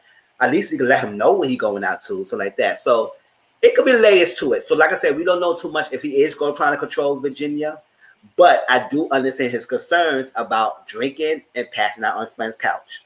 Now, she's saying kids, she 50-50 with the kids. She don't want kids right away, right off the bat. She's okay. Now her was the things. Okay, so why are you ill with it? Because you feel like once you have kids with him, you go just be a home housewife, because basically that's what he is. If you go, he go be piloting and stuff like that. Even though you do have your own job, you go be more of a dominant parent in the household. So you don't want to give that up because you have kids. I don't know. I'm just making this talking point so y'all can tell me what y'all feel about it. She felt like he's overprotective. She don't like that. She needs to check in with her husband and feel like the thing. And she mentioned about his house being bachelorette pad, as very spacious and stuff like that. I said, girl, his house was nice. I don't know what you're talking about. You was very homey. I said, listen, he has a nice. I said, when he put that fireplace, I said, oh, tingly. Girl, I said, oh, You got the ladies magnet and everything. And she said, oh, that's not what I like to be. That's not that home environment. I said, what kind of environment you like, girl? Whatever. So keep in mind, he's very traditionalist and he's very conservative. Even though he's not too strict conservative because he do understand about her sister and everything. But I don't know. So Chat and Tracy, tell me how y'all feel about this couple because it's a lot. And I know Tracy don't like that Virginia, so she gonna go. Hey, babe. Whenever it was like, oh no, I don't like it. It's not homey enough. I was like, girl, just because you stay in your college dorm, that ain't got nothing to do with him. Because you, girl, I said, there's no pictures. So slap some pictures on the wall. I don't understand what you're complaining. Oh, it's too big. It's too spacious. Well, let it in the closet. I don't know what to tell you. Like, I don't get it. Shit. I don't get this. It's too much space. Like, okay, girl. Okay. When I tell you there was so many red flags from Virginia's part, and now I think I understand why Eric says things the way he does. Because if you tell me I go out drinking 4 days a week and I pass out on my friends' couches, then the complete opposite thing says, okay, well, I know I need to be protective over you. I need to take care of you. I need to make sure I know where you're at and what's going on. Because if you're getting drunk to the point that you're passing out, I need to know where you are so I can come get you or if something happened. So I understand why he's like, if you're passed out drunk on someone's couch, let me think. Yeah, he's your friend. But what if there's other people that come over and things happen that you don't want to happen? But you don't know because you're passed out drunk. I mean, she is not in a place where her maturity level is not to a place where she is ready to be married. She wants an at-home peace. She wants somebody who she can get down with when she get drunk and she knows that is her person. That's what she wants. She doesn't want a husband because when you join as one in a marriage, you understand you're leaving your single life behind. He's leaving his single life behind. You two are merging those two lives together. Something is going to fall to the wayside. That is the point of joining your lives together. But if you can't comprehend the fact that you are no longer single and you can't do all the same things that you used to do just as freely as you used to do them, then I don't see Eric as being a problem anymore. At first I was like, oh, he seems to be a little controlling, or he seems to be not even so much controlling. It's like he's a little possessive. Like he wants to know where you are and what you're doing, what's going on. Oh, okay. But then when she talks, I'm like, oh, I understand why he that way. Because we don't know what the heck she doing because she passed out drunk everywhere. I mean, but when Pastor Cal was like, I wouldn't be okay if my wife was to do this. Yeah. This is not okay. And she looking like, oh, really? What do you mean? Like, yeah. How did you not think that? Like, how did you think that was okay? How did you think that you being passed out, blackout drunk on someone's couch was okay? Like, what? Oh, well, and I need to know how old her friends are that's doing this with her. Because are they all in their early 20s and they're also doing this? Or is one of your friends like 42 and she's still getting blacked out drunk on random people's couches? Like, I need to know what your friend group looking like because that is a terrible... Virginia just needs an AA meeting and some therapy. That girl, she clearly is drinking to run away from some demons that she has. Yes. So, because listen, I drink. I am a... Yeah, I thought you were drinking that bottle. On hand. About 3 or 4 over here. There's a bunch of other... I drink. So, I understand. But I also don't get to the point where I black out drunk anymore. Have I been? Yes. Is it fun? No. I've had my stomach pumped. It's not a fun experience. Some things you'll never... Like, why do you continuously do this? Like, what? What is the deeper rooted issue that you continuously multiple days a week, get drunk enough to pass out somewhere. Mm-hmm. But why? Yeah. Also, who is going to want to hire her as a real employee, knowing that your employee gets passed out drunk 4 days a week? Well, you Like, put on television now, like, everybody knows. Like, who? better question is, I don't think Virginia wants to be a mom because you can't get drunk 4 days a week and pregnant. Like, you don't want, not because you don't want kids, you don't want to, have to have your drinking time interrupted with the inconvenience of being pregnant. Yeah. So, and then you can't be passed out drunk with a newborn. Oh, well. I mean, yeah, kids are just gonna cramp her whole style. So, oh Yes. no, Yeah. just poor Eric. I feel so bad for him. That's what I was Poor saying. Eric. He seems like he's a nice guy. He's very established, just like that. So I was like, why? Like I said, Cena said she could do with that. I said that's perfect. 4 days of me time and 4 days, a couple times, 3 days, a couple. I feel like I said, that's what I say. I don't know about a lot of y'all. Maybe people don't like the pilot because I don't understand. It could be lonely time. But if you know you coming home for 3 days a week, 3 days each week, it's not really a bad deal. It's like that. Whatever. It's not much I mean, it's hard missing birthdays, missing anniversaries, missing like Christmas. Stuff like that is hard. I get that. Missing those things are hard. I get it. But Heifer, you want to be drunk half the time anyway. So what is the difference? Now, I mean, I don't understand why you complain and be like, okay, just make sure you're flying Thursday, Friday, Saturday, Sunday. I'll see you Monday, Tuesday, Wednesday. Yeah. I don't understand why you couldn't just accommodate your drinking around your husband. Like, well, that's what I'm saying. Girl, miss me all day. Oh, well. So that's on Eric. Oh, we do need to talk about the interaction of the group because that was part of it. But with Erica, Virginia, and Chris and Paige, we will talk about after we talk about everybody else. But we will talk about that part too, because Chris was on one. I do understand why he felt like he was getting fired, but he was on one. But at the same time, the question that Virginia said wasn't that much of a deal because everybody was saying, "Is it yours?" I mean, that's what was the question. If somebody comes to me, "Oh, I got some girl pregnant," I said, "Is it yours?" I mean, who would not say that? I mean, whatever. Let's move on. Virginia was white girl wasted, and she asked the exact question that was running through her mind at the time.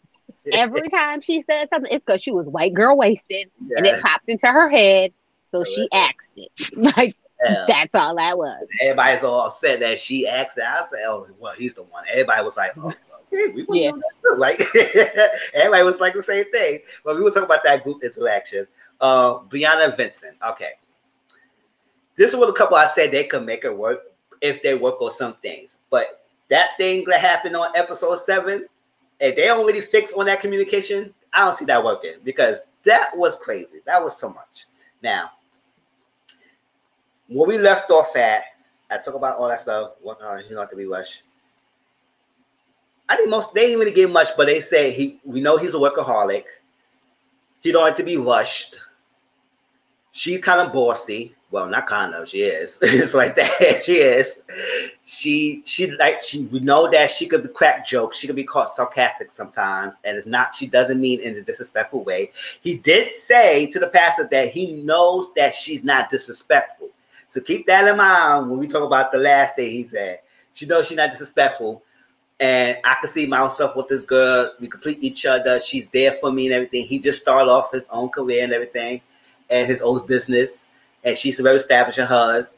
They can complete each other. She said that he's there for her. He said, "How are you?" He cared for you, all that stuff. He checks on her, and she likes that. Now, when the pastor asks, what is one thing or something that is troubling your marriage right now, or it could be an issue, he mentioned how the communication is different. The approach to communication is different. She is very direct and straight to the point. Like, if you have a problem, what's the problem? That's straight up. No beat around the bush. Like, I see you down and out. I see you pissed off in the corner. I see you pouting. What is the issue? He said he beats around the bush. So if I ask you, what color the sky? Oh, well, The sky could be this way in an elevated angle with 90-degree section with clouds around the air. I said the color of the sky, not all these different questions and stuff like that. Like, what is the color of the sky? You can give you all these observations about the clouds. No. So he beats around the bush, and that could be an issue because I think beating around the bush means that he's not going to directly express what he's feeling, and he going to want you to understand and want you to pinpoint what exactly he wants. He is there. I'll give you an example because y'all might not know what the example is. This is Brianna, this is Vincent, and this is Brianna. These two right here. So they did the whole house hunting and everything. They shared an apartment and everything. He was well overwhelmed. Her closet space and everything. He said, "Okay, you donate all that stuff like that." Like he just said, "Oh, this is too much for me," and all that stuff like that. He was nitpicking too. He was making slight little jokes and stuff like that. Because of who she is, she didn't think nothing of it. She said, "Okay." He said her TV is leaning to the side, leaning to the her TV was leaning. She didn't know it. They was laughing about it. Okay. There's at the house, then apartment. It's an apartment, and they went to celebrate their apartment. He opened the bottle and it spilled because he had it in a book bag. I said, "Can you just wait a while before you open that bottle?" Because I didn't know that was going to shake. I knew that was going to happen. So it shook, went on the floor. She said, "Okay, let's get a towel. We need something to clean it up and everything because it won't be champagne-y or something like that." He said, "Cool." And then he got some stuff in the shirt. I mean, it spilled in the shirt. I mean, natural, it happens. And she said, "Oh, that's how Vinny of you.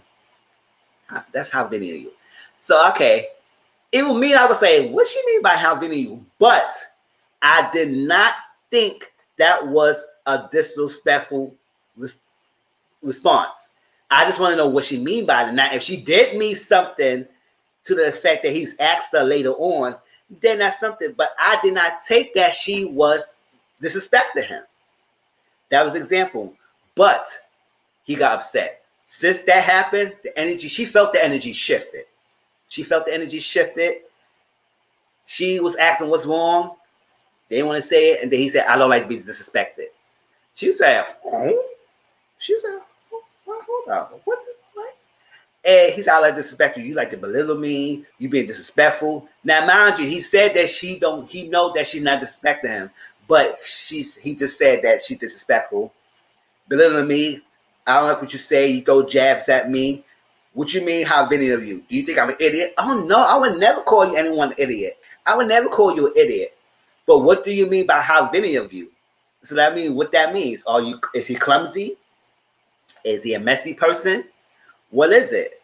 So I understand why he might feel type of way, but how he blew up by it, he said, "Dan, oh, well, I don't understand. Give me an example." He said, "Oh, I don't think I should give you an example."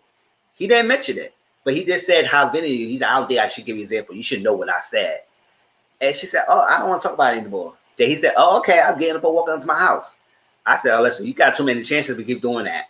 You did it the first time, but you're going to keep walking out. We got to share an apartment. You ain't going to keep walking out on me. We're going to talk about this." So it was like, that kind of blew up because I would say maybe he was holding a lot of things in that she was saying to him. And then that response didn't trigger a different reaction than what she expected to happen. And that was like, okay, maybe he was building up. But if he keep building this stuff up, the pastor said you need to talk these things out. Do not hold it in. Because if you keep holding it in, she don't want him to blow up. Because her family said he's a tic-tac-toe bomb at times. So he will hold things in, hold things in, hold things in. And then something small might trigger more. And that's scary. That's very scary. So how you feel about those two? Like I said, I do like Brianna Vincent, but if they don't fix that, they're not gonna work. I agree with you 100%. Yes, yeah. I do. I think that Vincent is very emotional, but his emotional intelligence is very limited for him to be able to articulate his emotions, which is causing him to hold on to things and then, like you said, explode over something that's little. That isn't that big of a deal, but it's just building up. But I seen it coming when he has said, like, "Oh, your TV is leaning." And she was like, "No, my TV isn't leaning." And then in her like little confessional thing, she was like, "Oh, he said my TV is leaning, so I said his TV was leaning." Like, okay, girl, now this tit for tat is not cute. It's not cute. And it's going to cause a problem, especially if the family has said that you're bossy, you like to get your way, this is that and the third. Like, Brianna is going to need to become a little more emotionally aware of what she's saying. Mm-hmm. And Vincent is going to need to get a little more emotional intelligence to be able to articulate his emotions in a way that is fair and that he is not blowing up over something small. Because I get it. The how many of you comment was the straw that broke the camel's back. But you could see even throughout the honeymoon, like when she had said, like, oh, you need to put this toner on your face. And he was like, I just use soap and water on my face. She was like, oh, you need to use toner. And can you throw this away? And could you do this? Like, you could see the little things, and he didn't say anything. He just did it.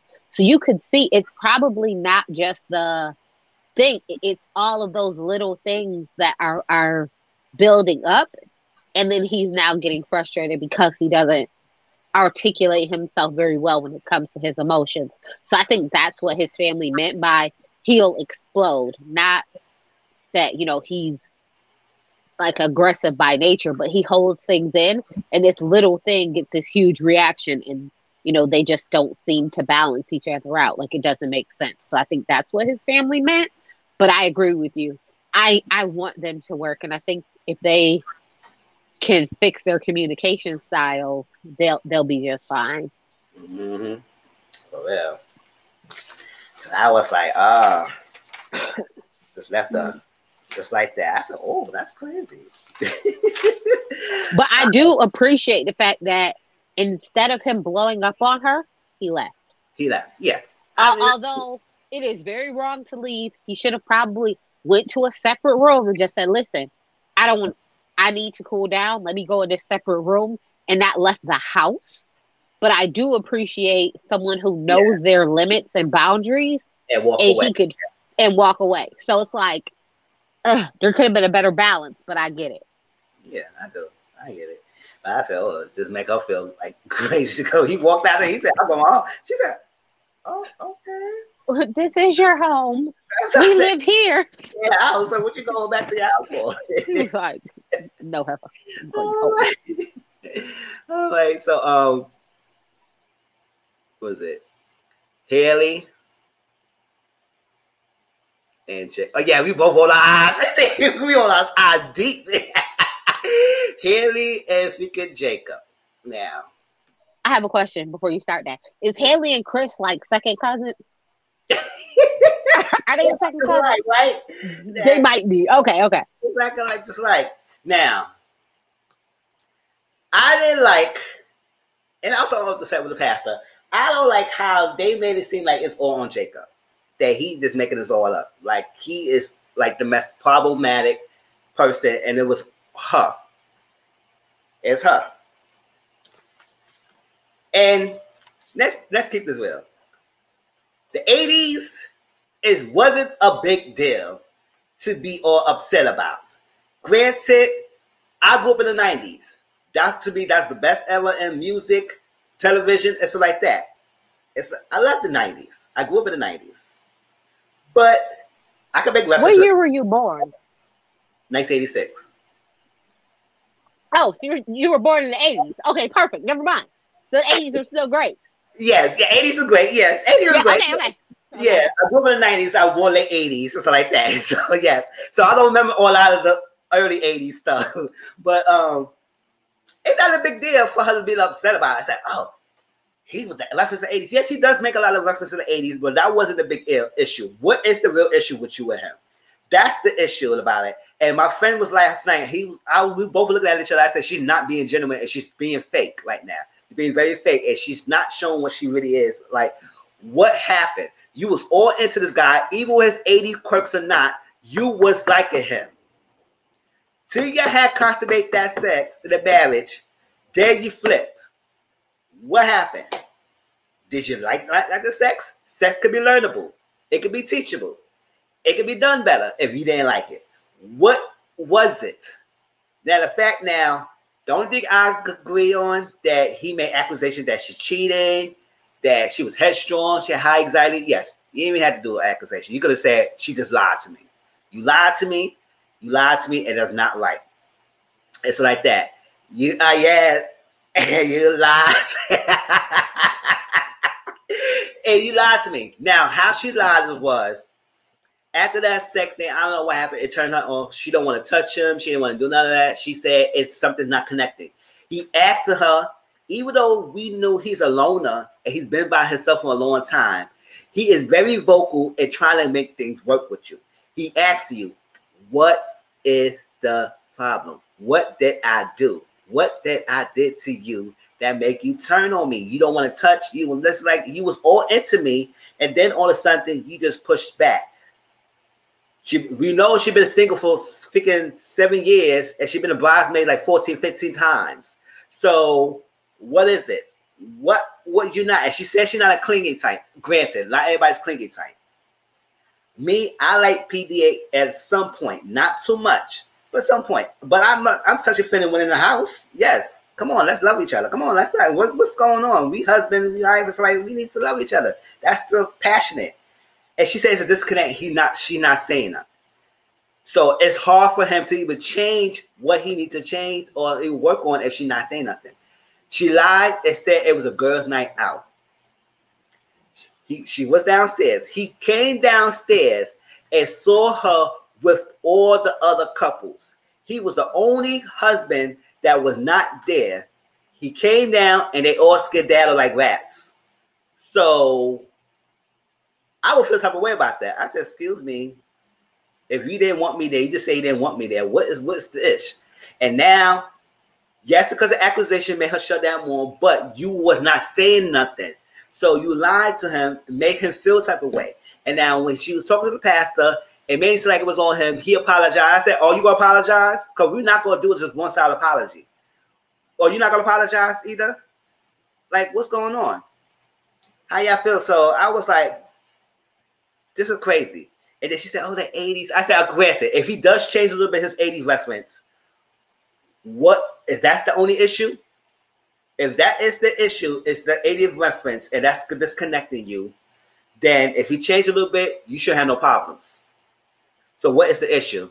And I could still feel that she's not saying nothing. And if she don't like him, whatever reason to say you don't like him, we were better off you say that instead of trying to make off like it's all his problem, like making him insane, and then he want to go put you in a ditch, and then we don't find you anywhere anymore because you got him all upset. Whatever. So, what about your joint with Jacob and Haley? Because I know you'll like her, so I know you're gonna go. So I did watch the little unfiltered, and Ryan has said like, no, we didn't take off running. We didn't see him. No, same idea. If he was coming down, he's seeing y'all. He was able to see Haley, and then y'all all left off. How does he know what the heck Haley told y'all? He was on one side. Y'all all was on the other. Y'all left when he came down. He seen y'all. So clearly, just because you didn't look over and see him doesn't mean that what happened didn't happen. So I still agree with him that, you know, she was wrong. Because once she realized all the other husbands was there, she could have sent him a quick text and said, hey, some of the other husbands are here, but the ladies are still going to break off from them in a minute, just so you know. That's the courteous thing to do. Mm-hmm. That's just common courtesy. But I think the sex had to be terrible.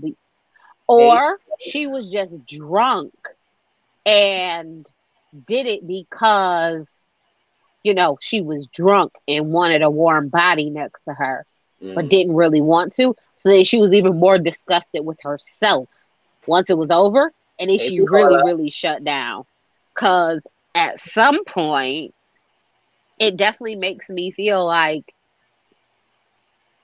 we seen, you know, you were starting to embrace his quirks, and you were starting to, and then you just cut off. So I'm like, no, girl, yeah, I can't give it to you on this one. I'm sorry. Pastor Cal should come back and explain that she also needs to make changes. And I don't know if he said that and it just didn't get aired, but I find it very telling that you would only tell him he needs to be willing to give up the 80s, and then maybe she'll open up more. No, absolutely not. It shouldn't be, I just need to give up the 80s, and then maybe she'll open up more. How about you open up more, and I'll give up some of the 80s. We'll both do something to try and figure this out. Because, girl, you seem very standoffish to me. Yeah. You seem very like, oh, he's not good enough for me. But then the friend said that that's how she is. She'll go on a date with somebody one time and then she won't call them back, or like you know what? Her and Chris would have been a good couple. Like, she seems like that type. Like, pump fake and lie to me like you really want me, but treat me bad, and then I'ma like you. Maybe that's more of her vibe. But I was like, no, girl, not at all. I'm sorry. And for her to change, her now, and once he explained that, you know, he was the side piece in previous relationships, and he didn't know he was a side piece, and that's the way that they treated him. Like, oh, we would do it, and then you don't want nothing to do with me. It's like, no, that makes perfect sense. Yeah. We did it. Did you act like you don't want nothing to do with me, or you don't know me, or you don't like me anymore? And now what? No, I get him on that one. I'm sorry, Haley, you're wrong. Yeah, she was. She was right. And it made it seem like him. It was on him. And all she had to do was drop your guard. I said she should have been dropping her guard. Y'all married now. So what's the hell? I mean, you should have dropped your guard when you dropped your drawers. I was good with you keeping your guard up when you had the drawers on. But once you dropped your drawers, you need to drop your guard. Like, I was with you. I was with you with having your guard up. But, you know, once you changed, I was like, okay, girl, you better get ready. Hey, like, no, I don't agree with that one. I don't agree when, you know, it was one of those things. Yeah, what's going on? Yeah. I like that. Drop the guard when you drop the drawers. Hey!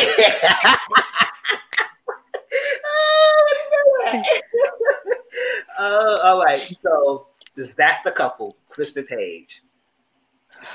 All right. There's the last couple, and then we can talk about some of the interactions with some of the couples, everything. All right. It was a lot. So last thing we saw is the one that I was telling me to watch it because he dropped the bomb to her. And we're going to go from there. He dropped the ball. Because after we already know, he really knew that he was not attracted to her. She felt that he wasn't attracted to her. But he still had sex with each other. Unprotected. Remember, she stated that she don't like using condoms. I said, that's a big mistake on her part. But whatever. She don't like using condoms. They had sex that night when they went to the hotel, and then had sex that morning. He went off in a panic attack, whatever. He went off a panic attack. And then he came back and told her that, oh, I wasn't attracted to you. So I said, okay, you wasn't attracted to her, but you had sex twice. So how that possible? How's that crazy? Even my friend last night, he was like, he must have been attracted to her. I know, no, he said he was not attracted to her. That's the issue. So I was like, and he said he did it because she wants it, or she did it because it was an obligation to do it for him because that's my husband and I want this. It's like, whatever. Good thing she ain't say God made me do it, because she would have got pimp smacked through the TV. So like that. So God, like, girl. So then he dropped the guard. He dropped the bomb with that. His ex-fiance that he broke up 3 months ago, before the process started, and during the process, she's 6 weeks pregnant. He didn't want to say it at first. The producer was trying to tell him that you need to tell the girl. You need to tell the girl. But act like he man up by telling her, no, you didn't want to tell her. She forced you to tell the girl. And then he finally told her, but when he told her in the bathroom, so we couldn't hear. I said, we need to get at these reality TV shows to tell you cannot close off any production. We need to hear all your conversations. Producers, put that in a contract, because you can't be doing that. You you sign up for a reality TV show. Granted, you want to have some privacy, but conversations like that in the bathroom still need to be recorded. Come on, then. All right. So like that. So he told her, now, the baby. Now, after all said and done, she still want to make it work with him. She said, okay, I've been with guys who had children. I've been with guys who had children. Whatever. He broke up with the ex-girl fiance, but still continuing to have sex with her during this process. That's when she's pregnant. Okay. All said and done, she's still trying to make it work. He said, oh, you the one for me. You gonna be the first. You born my child. All that stuff. I said, red flag, your child's first, but it was. Then he's saying that, oh, I don't want any man raising my kid. We talked to the ex-fiance, and I think it's best for us to make it work with each other. She's a great woman. He said at the end, but I'm going to put that together. She's a great woman and everything, and I'm going to work as a family. Granted. Okay. All said and done. She's upset at that point when he said that he wanted to get a divorce. If we need to separate, we need to do this. I need to be back with a girl. Now, if y'all know Paige's voice, Paige is like, I just want to know that it was everything was going on, and I need to tell you that I'm all right. I love my ABCs and 1, 2, 3, and I need to. That's what she said. That's how she talks. Baby, when she was hot on that phone, that B, we need to do this. All that stuff. I was like, you were all that broken craziness, but all you was doing, and all the time we talk to you. I said, you whispering like a ghost whisper, but on that phone, you was broken loud and cursing up the storm. We need that same energy when you in face-to-face with him and for the pastor. I mean, man, you don't want to curse in front of the pastor, but still, stay energy. So he did all that. Now, mind you, when they went back to the honeymoon, from the honeymoon, went back home, they did not see each other. I guess that one time they saw each other when he came and told her that he was, I think they was on the phone. No, they was in the room together. Phone in the room, whatever. He told her that he's going with his ex-fiance. And they have a sin. So she started a counseling session with the pastor by herself. She told the pastor the rundown, this happened, this happened, this happened, this happened. All that stuff I told y'all, this will happen. And the pastor said, what? Really? The pastor did not understand. And it was like, what is the reason? Why do you have unprotected sex with him, love? And everything. Granted, he is the douchebag and everything. But she needs to have some accountability for keep staying with this guy. And keep going back to him over and over and over and over again with the whispering voice and not broken up to him.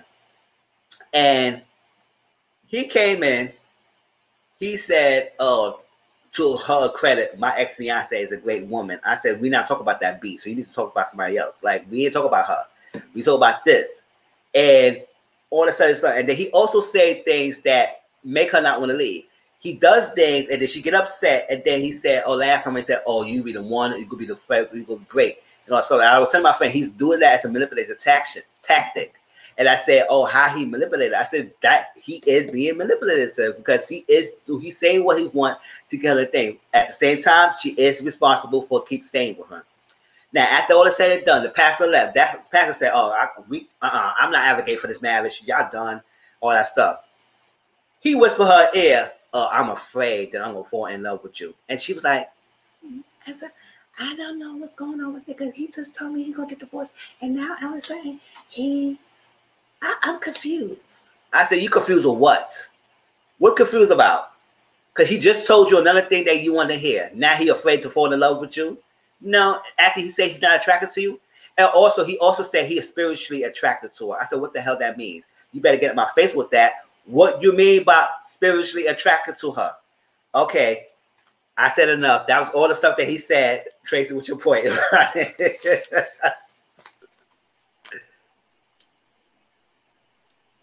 Listen, Paige, aka Latoya Jackson, Miss I Talk with a Whisper. I was like, oh, okay. Listen, I was like, I want to know, where is Paige's tribe? Where is her village? Where is her family? Where is her friends? Where are they? Because couldn't have been me. My brothers and my cousins would have ran down on Chris immediately. Like, what? Ran Listen, down let me tell you on what he's doing.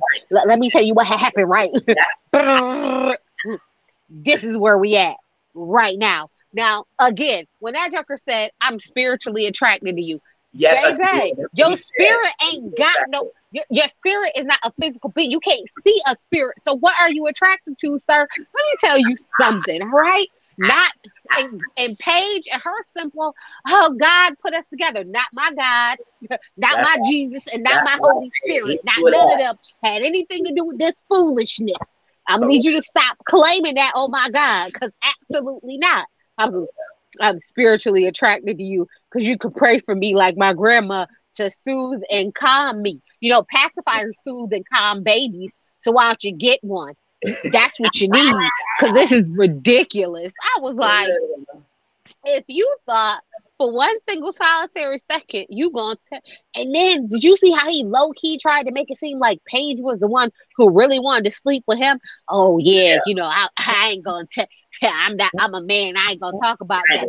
A man, boy, I'm gonna need you and your little third baby leg to go on about your business. You ain't nobody's man. You needed multiple women to convince you to tell her what they was about to do, because if not, they would have just told her. Somebody was gonna tell her.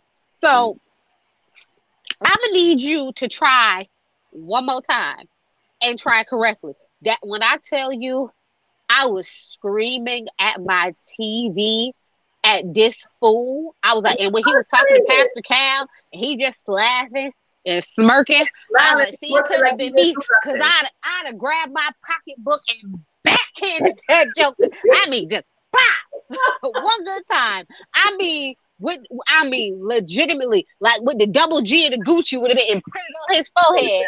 Oh no, she had a Dior bag. Oh no, that D for that Dior would have been imprinted on his forehead, because I mean, I'd have just bam, just right to the forehead. I was like, so you gonna act like this is okay? But did you see how her body even shifted when he came in the room? Like, she sat up like this. I was like, you want to be a Stepford wife so bad. Like, you, like Paige is one of those women who want to be married. Yes. Period. Yes. She's willing to put up with or deal with anything because she wants to be married. She needs her village. Her village tried to warn her and tell her. Her girls tried to tell her, but she kept blaming it on God. And I was like, oh, can she stop doing that? Like, because God is not the God of confusion. Nuh-uh. And ain't nothing else about him but confusing. For real. From day one, if he took, well, not day one, because day one, you know, he decided to sleep with you, and then the next morning, and then had a fake panic attack, but not really a panic attack, because he ain't got anxiety. He just didn't know how to tell you that, you know, he wasn't really attracted to you. But then her daddy is creepy. His daddy is creepy, which tells me a lot about their whole family situation, because they're just all the way weird. The whole tribe of them is just a little touched by somebody.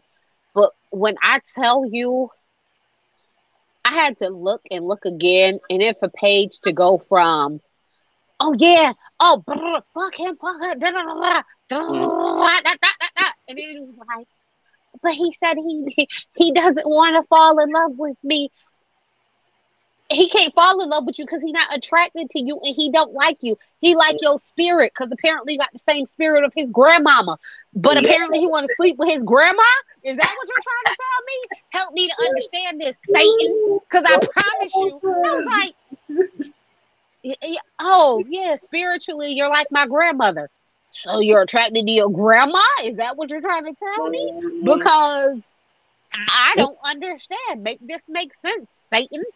Oh, he just got on my nerves. Oh my gosh, he got on my nerves. And the fact that he wanted to whisper, and then they in there in the parking lot, and she just looking at him. He looking at her like he was waiting for her to say, like, come on back upstairs with me. Like, that's what he was waiting on. So he could be Yeah, like, it was. see, it wasn't me. It was Paige who really wanted me. And she's like, I'm just going to walk away. And then turn back and look like no, he drove off. That's what he did. He going to come back when the cameras is gone for the night. So you don't know, so they can't film him being up in the room because he's still sleeping with his baby mom. That's what that is.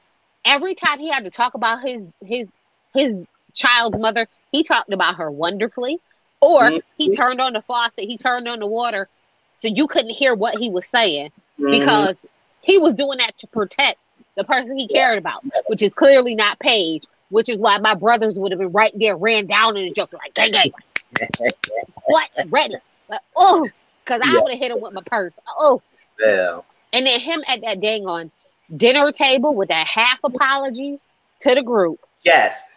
Aggravated my spirit again.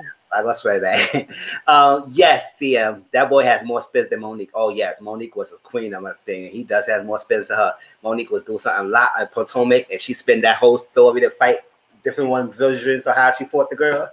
Yes, this Chris doing a lot. Yes, he was doing too much. And the dinner table, the interaction with the group. Now, Paige dropped the bomb to the group of people, to the couples, and said, "Oh yes, you got a baby on the way." Now, Evan and Virginia, they come late all the time. They need to stop that lateness. All right, all late all the time. They was drunk. Yes, they were drunk. They were drunk. Give an excuse. They were drunk. Came late all the time.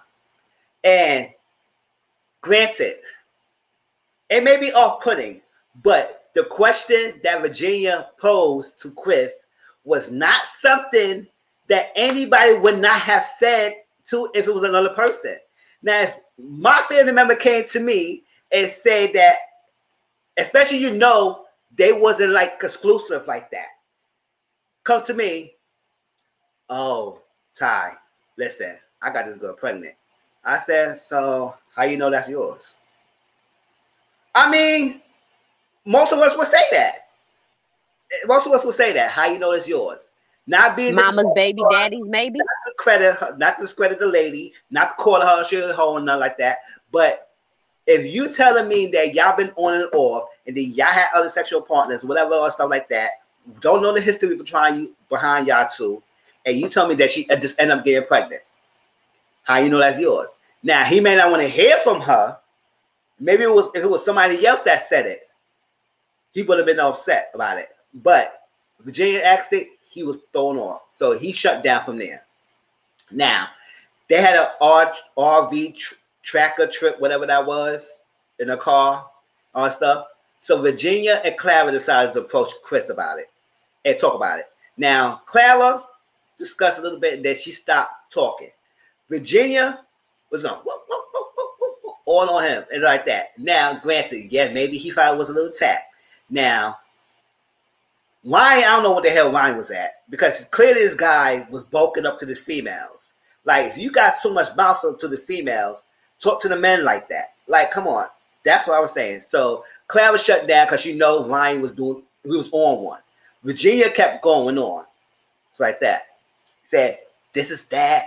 I want to deal with you. This is yada yada. I know. I'm telling you guys to stop plotting. Stop plotting. Yes, maybe not.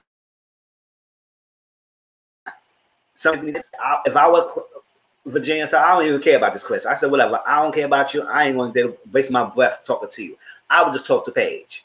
Granted. Now, they went to talk to Paige after he said he done with talking to them. And then he tried to say, "Oh, they're not your friends." I said, hold on. Why are you going to control how she talks to someone? Who is she talking to? That was too much. And then in the van, he wanted to be petty and saying, "Oh, y'all can't say nothing. F it is, up for that, all that stuff." Eric said, "Calm down." Virginia was going back and forth. Ryan and Clara ain't really saying much. They were sitting there and just listening to it. Stuff like that. Now he's on the dinner table. And this is exactly why I say he's manipulative. Because he entered the dinner table. Evan Virginia was not there yet. He wanted to apologize. The only person who clocked Chris' apology was Jacob. Jacob knew that Chris was on one. It was bullshitting the rest of everybody else. Everybody was eating his apology up. Now, I think he only apologized because he wanted to look good in favor of the other couples and make sure he's not that ticket time bomb douchebag as it is that he's saying that he's not. So he apologized, and they said, "Oh, okay, now." Eric and Virginia came late as ever again, being edibles and drunk. Eric said something that I didn't took an offense to. He said, "Listen, if you have an issue with my wife, just like most of us say, if you're a couple and you have another couple, and Tracy, your husband going off with another female, I was saying you will tell your husband, nah, I got this. I'll talk to the lady. Me, her got this. Now, if the men come in, then you got the men." That's what Eric was saying. You talk to me if you have an issue. He was like, "Nah, what's that?" So Ryan said, no, he just apologized and I think he wasn't an apology. F that, because I think that if Virginia Eric was there at the beginning, I don't think he would have apologized. He only apologized because they was not there. And now they there, he could apologize again if he really sincere about it. That's why I feel like he was bullshitting. And now Virginia said, "You know what? We getting up." She got up. Eric did not get up. Chris got his behind up, woken up. It was like, what you going? I don't know what we gonna do? What we doing? So Vincent got up, pushing him away, and said, "Nah, this is that." Now Bianca Page talking, he said, "Oh, nah, Virginia was doing most, she was doing the most, and all that stuff like that." And I said, "Y'all two be quiet, because Ghost Whisperer and the bossy chick, y'all need to talk. Because right now, at the end of the day, Eric was right. You should not have come to her and broken to her if you have an issue. Granted, maybe it was the wrong timing, but at the same time, what's the best time? Y'all was at the dinner table, whatever." Then he want to get up and fight and all that stuff, push him away. Everybody think that Eric and Virginia was on one. They messed up and not ignoring the fact that Chris was the one who's blowing the big explosive. He only got up because Virginia got up. You didn't get up because Eric got up. That's something. So that's how I would say that was something. So how you feel about that?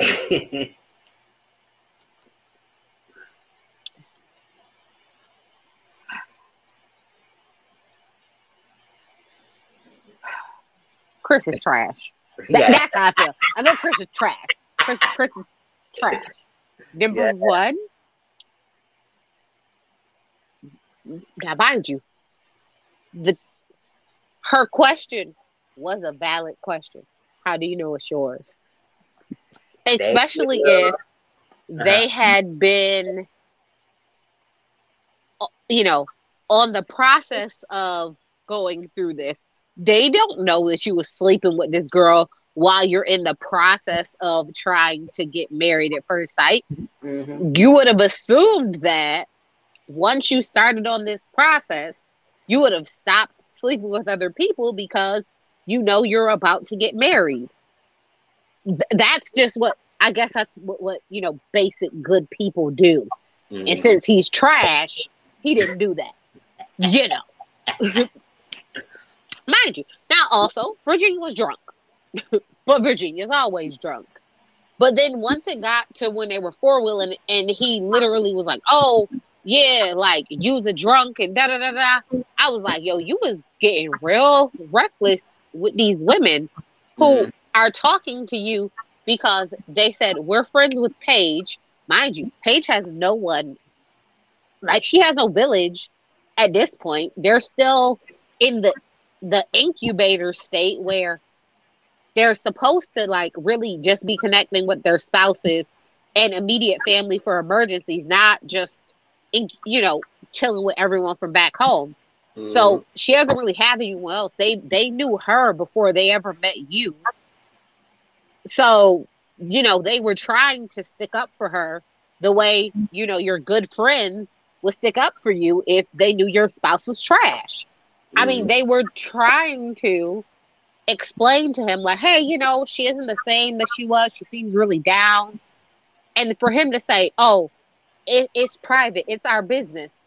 Sir, you're on national TV. You signed up for a reality TV show where we can talk about your life. That's not private. That ain't your business. No, sir. No, sir. Not at all. Absolutely not. Sorry. Absolutely not. But more importantly, when she literally said to you, "We're here for Paige." He got all hissy fit mad and got his panties in a bunch because it wasn't for me.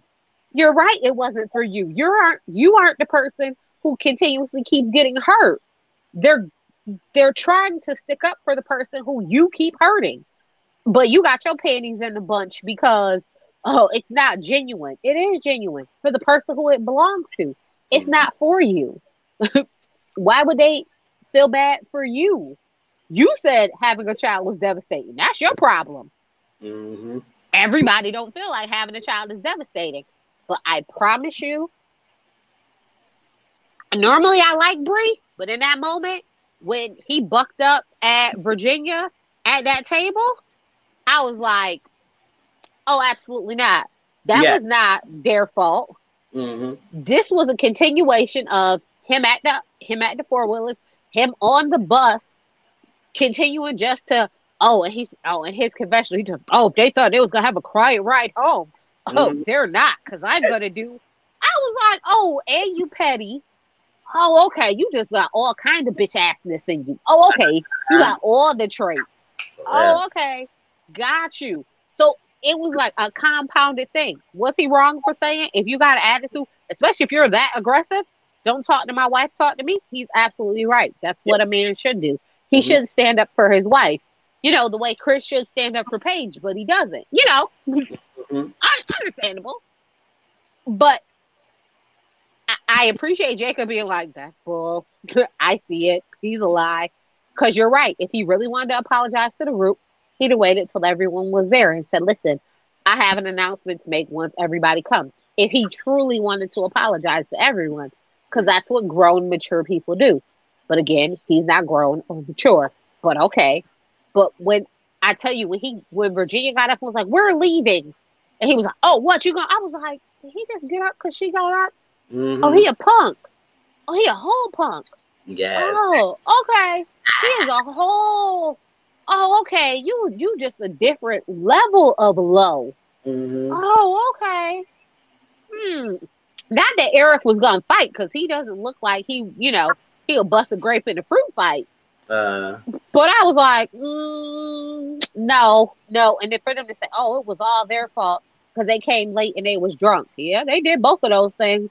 But the problem doesn't lie with either one of them. The say it. problem lies with that man that you laying with that devil D that he keep giving you for you Uh, to believe his foolishness. And Bree just wanting to be there for her, just siding with the foolishness. I'm like, look here. Absolutely not. Y'all, I used to feel bad for Paige, but she stays. I don't feel bad. If you continuously choose to put yourself in a terrible situation, yeah. I have no words. Why should I feel sorry for you choosing to be a moron? Absolutely not. We don't need Oh no, to. I feel bad for you.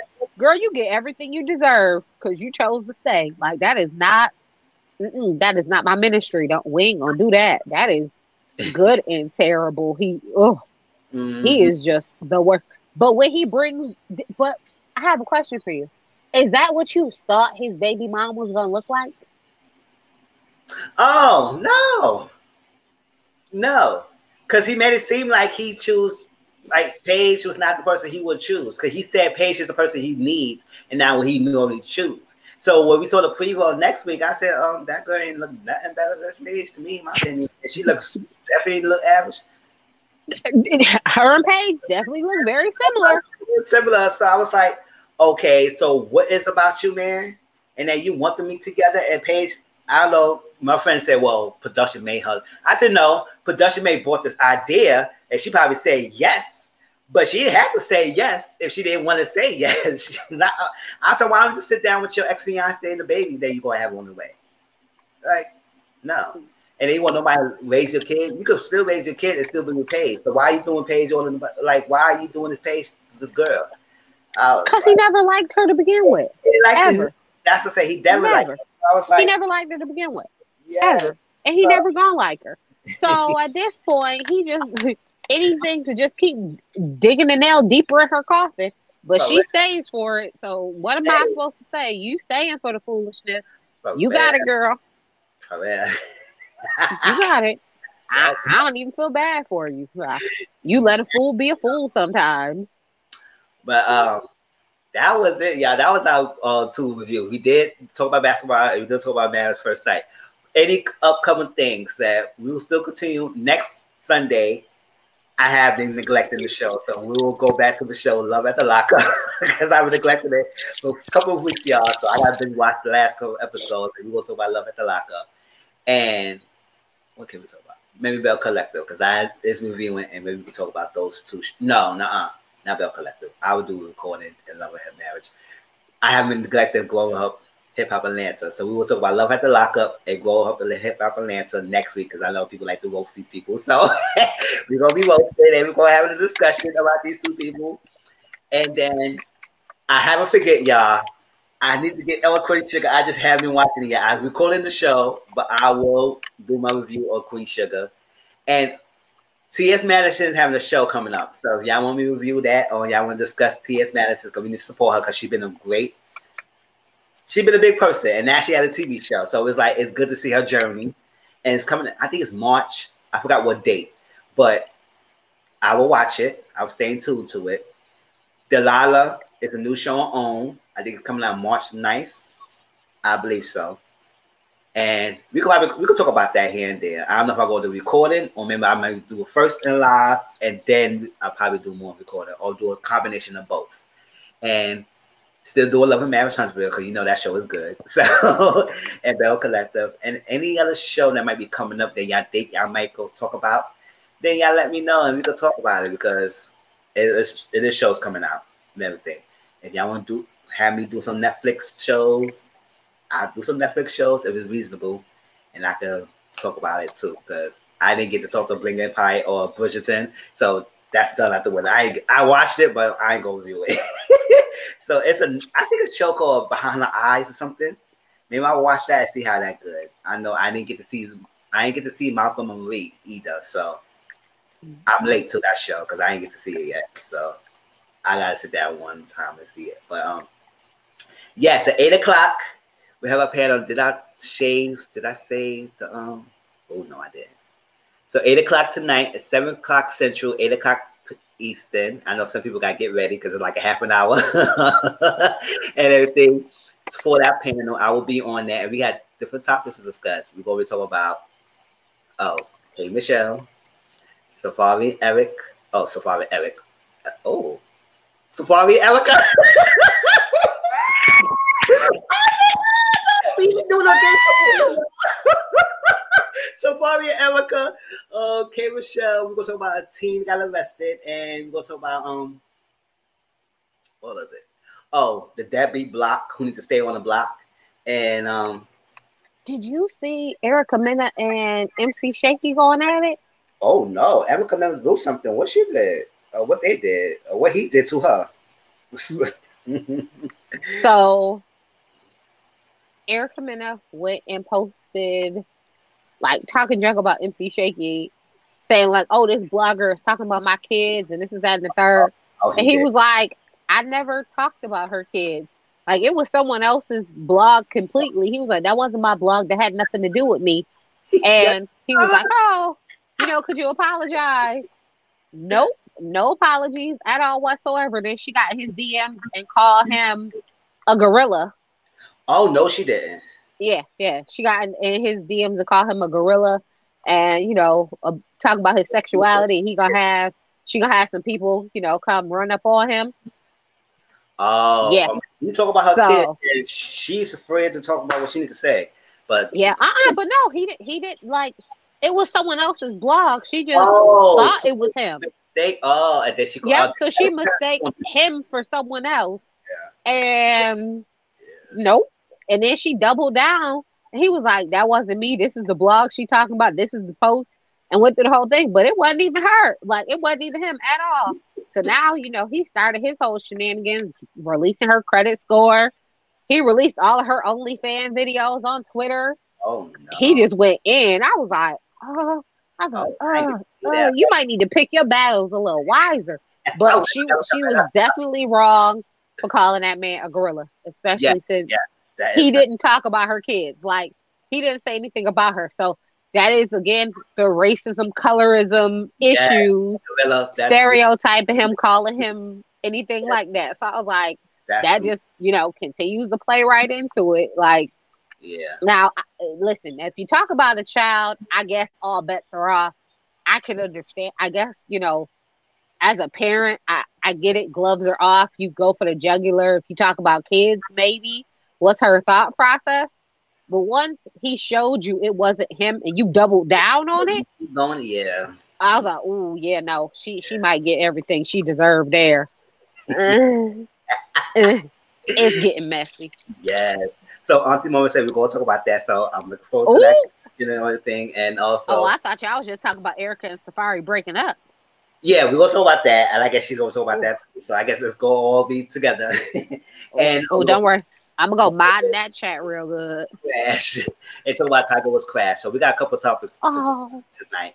And yeah, so thank you everyone who joined in the colorism chat and the Married at First Sight. Like I said, next week we're gonna talk about Love at the Lockup and we're gonna talk about growing up hip hop Atlanta and get into the foolishness because I know it's a lot and I missed. So and any other couple shows, please let me know. Hit my Twitter, hit my Instagram, let me know any other a couple shows that you want me to talk about. And at the time we can discuss it on the live and everything. And I go out with the freaking intro and outro again. And I see you all at 7 o'clock. Thank you, CM. Thank you, everyone who joined and who came in. Appreciate it. Let me share the link to our panel tonight. And so if y'all want to come to that one, let's do that. Let me see. Bear with me, y'all. Because I could have sworn I have pasted on my thing and I forgot. Oh, let me share. Copy. All right, so this is it.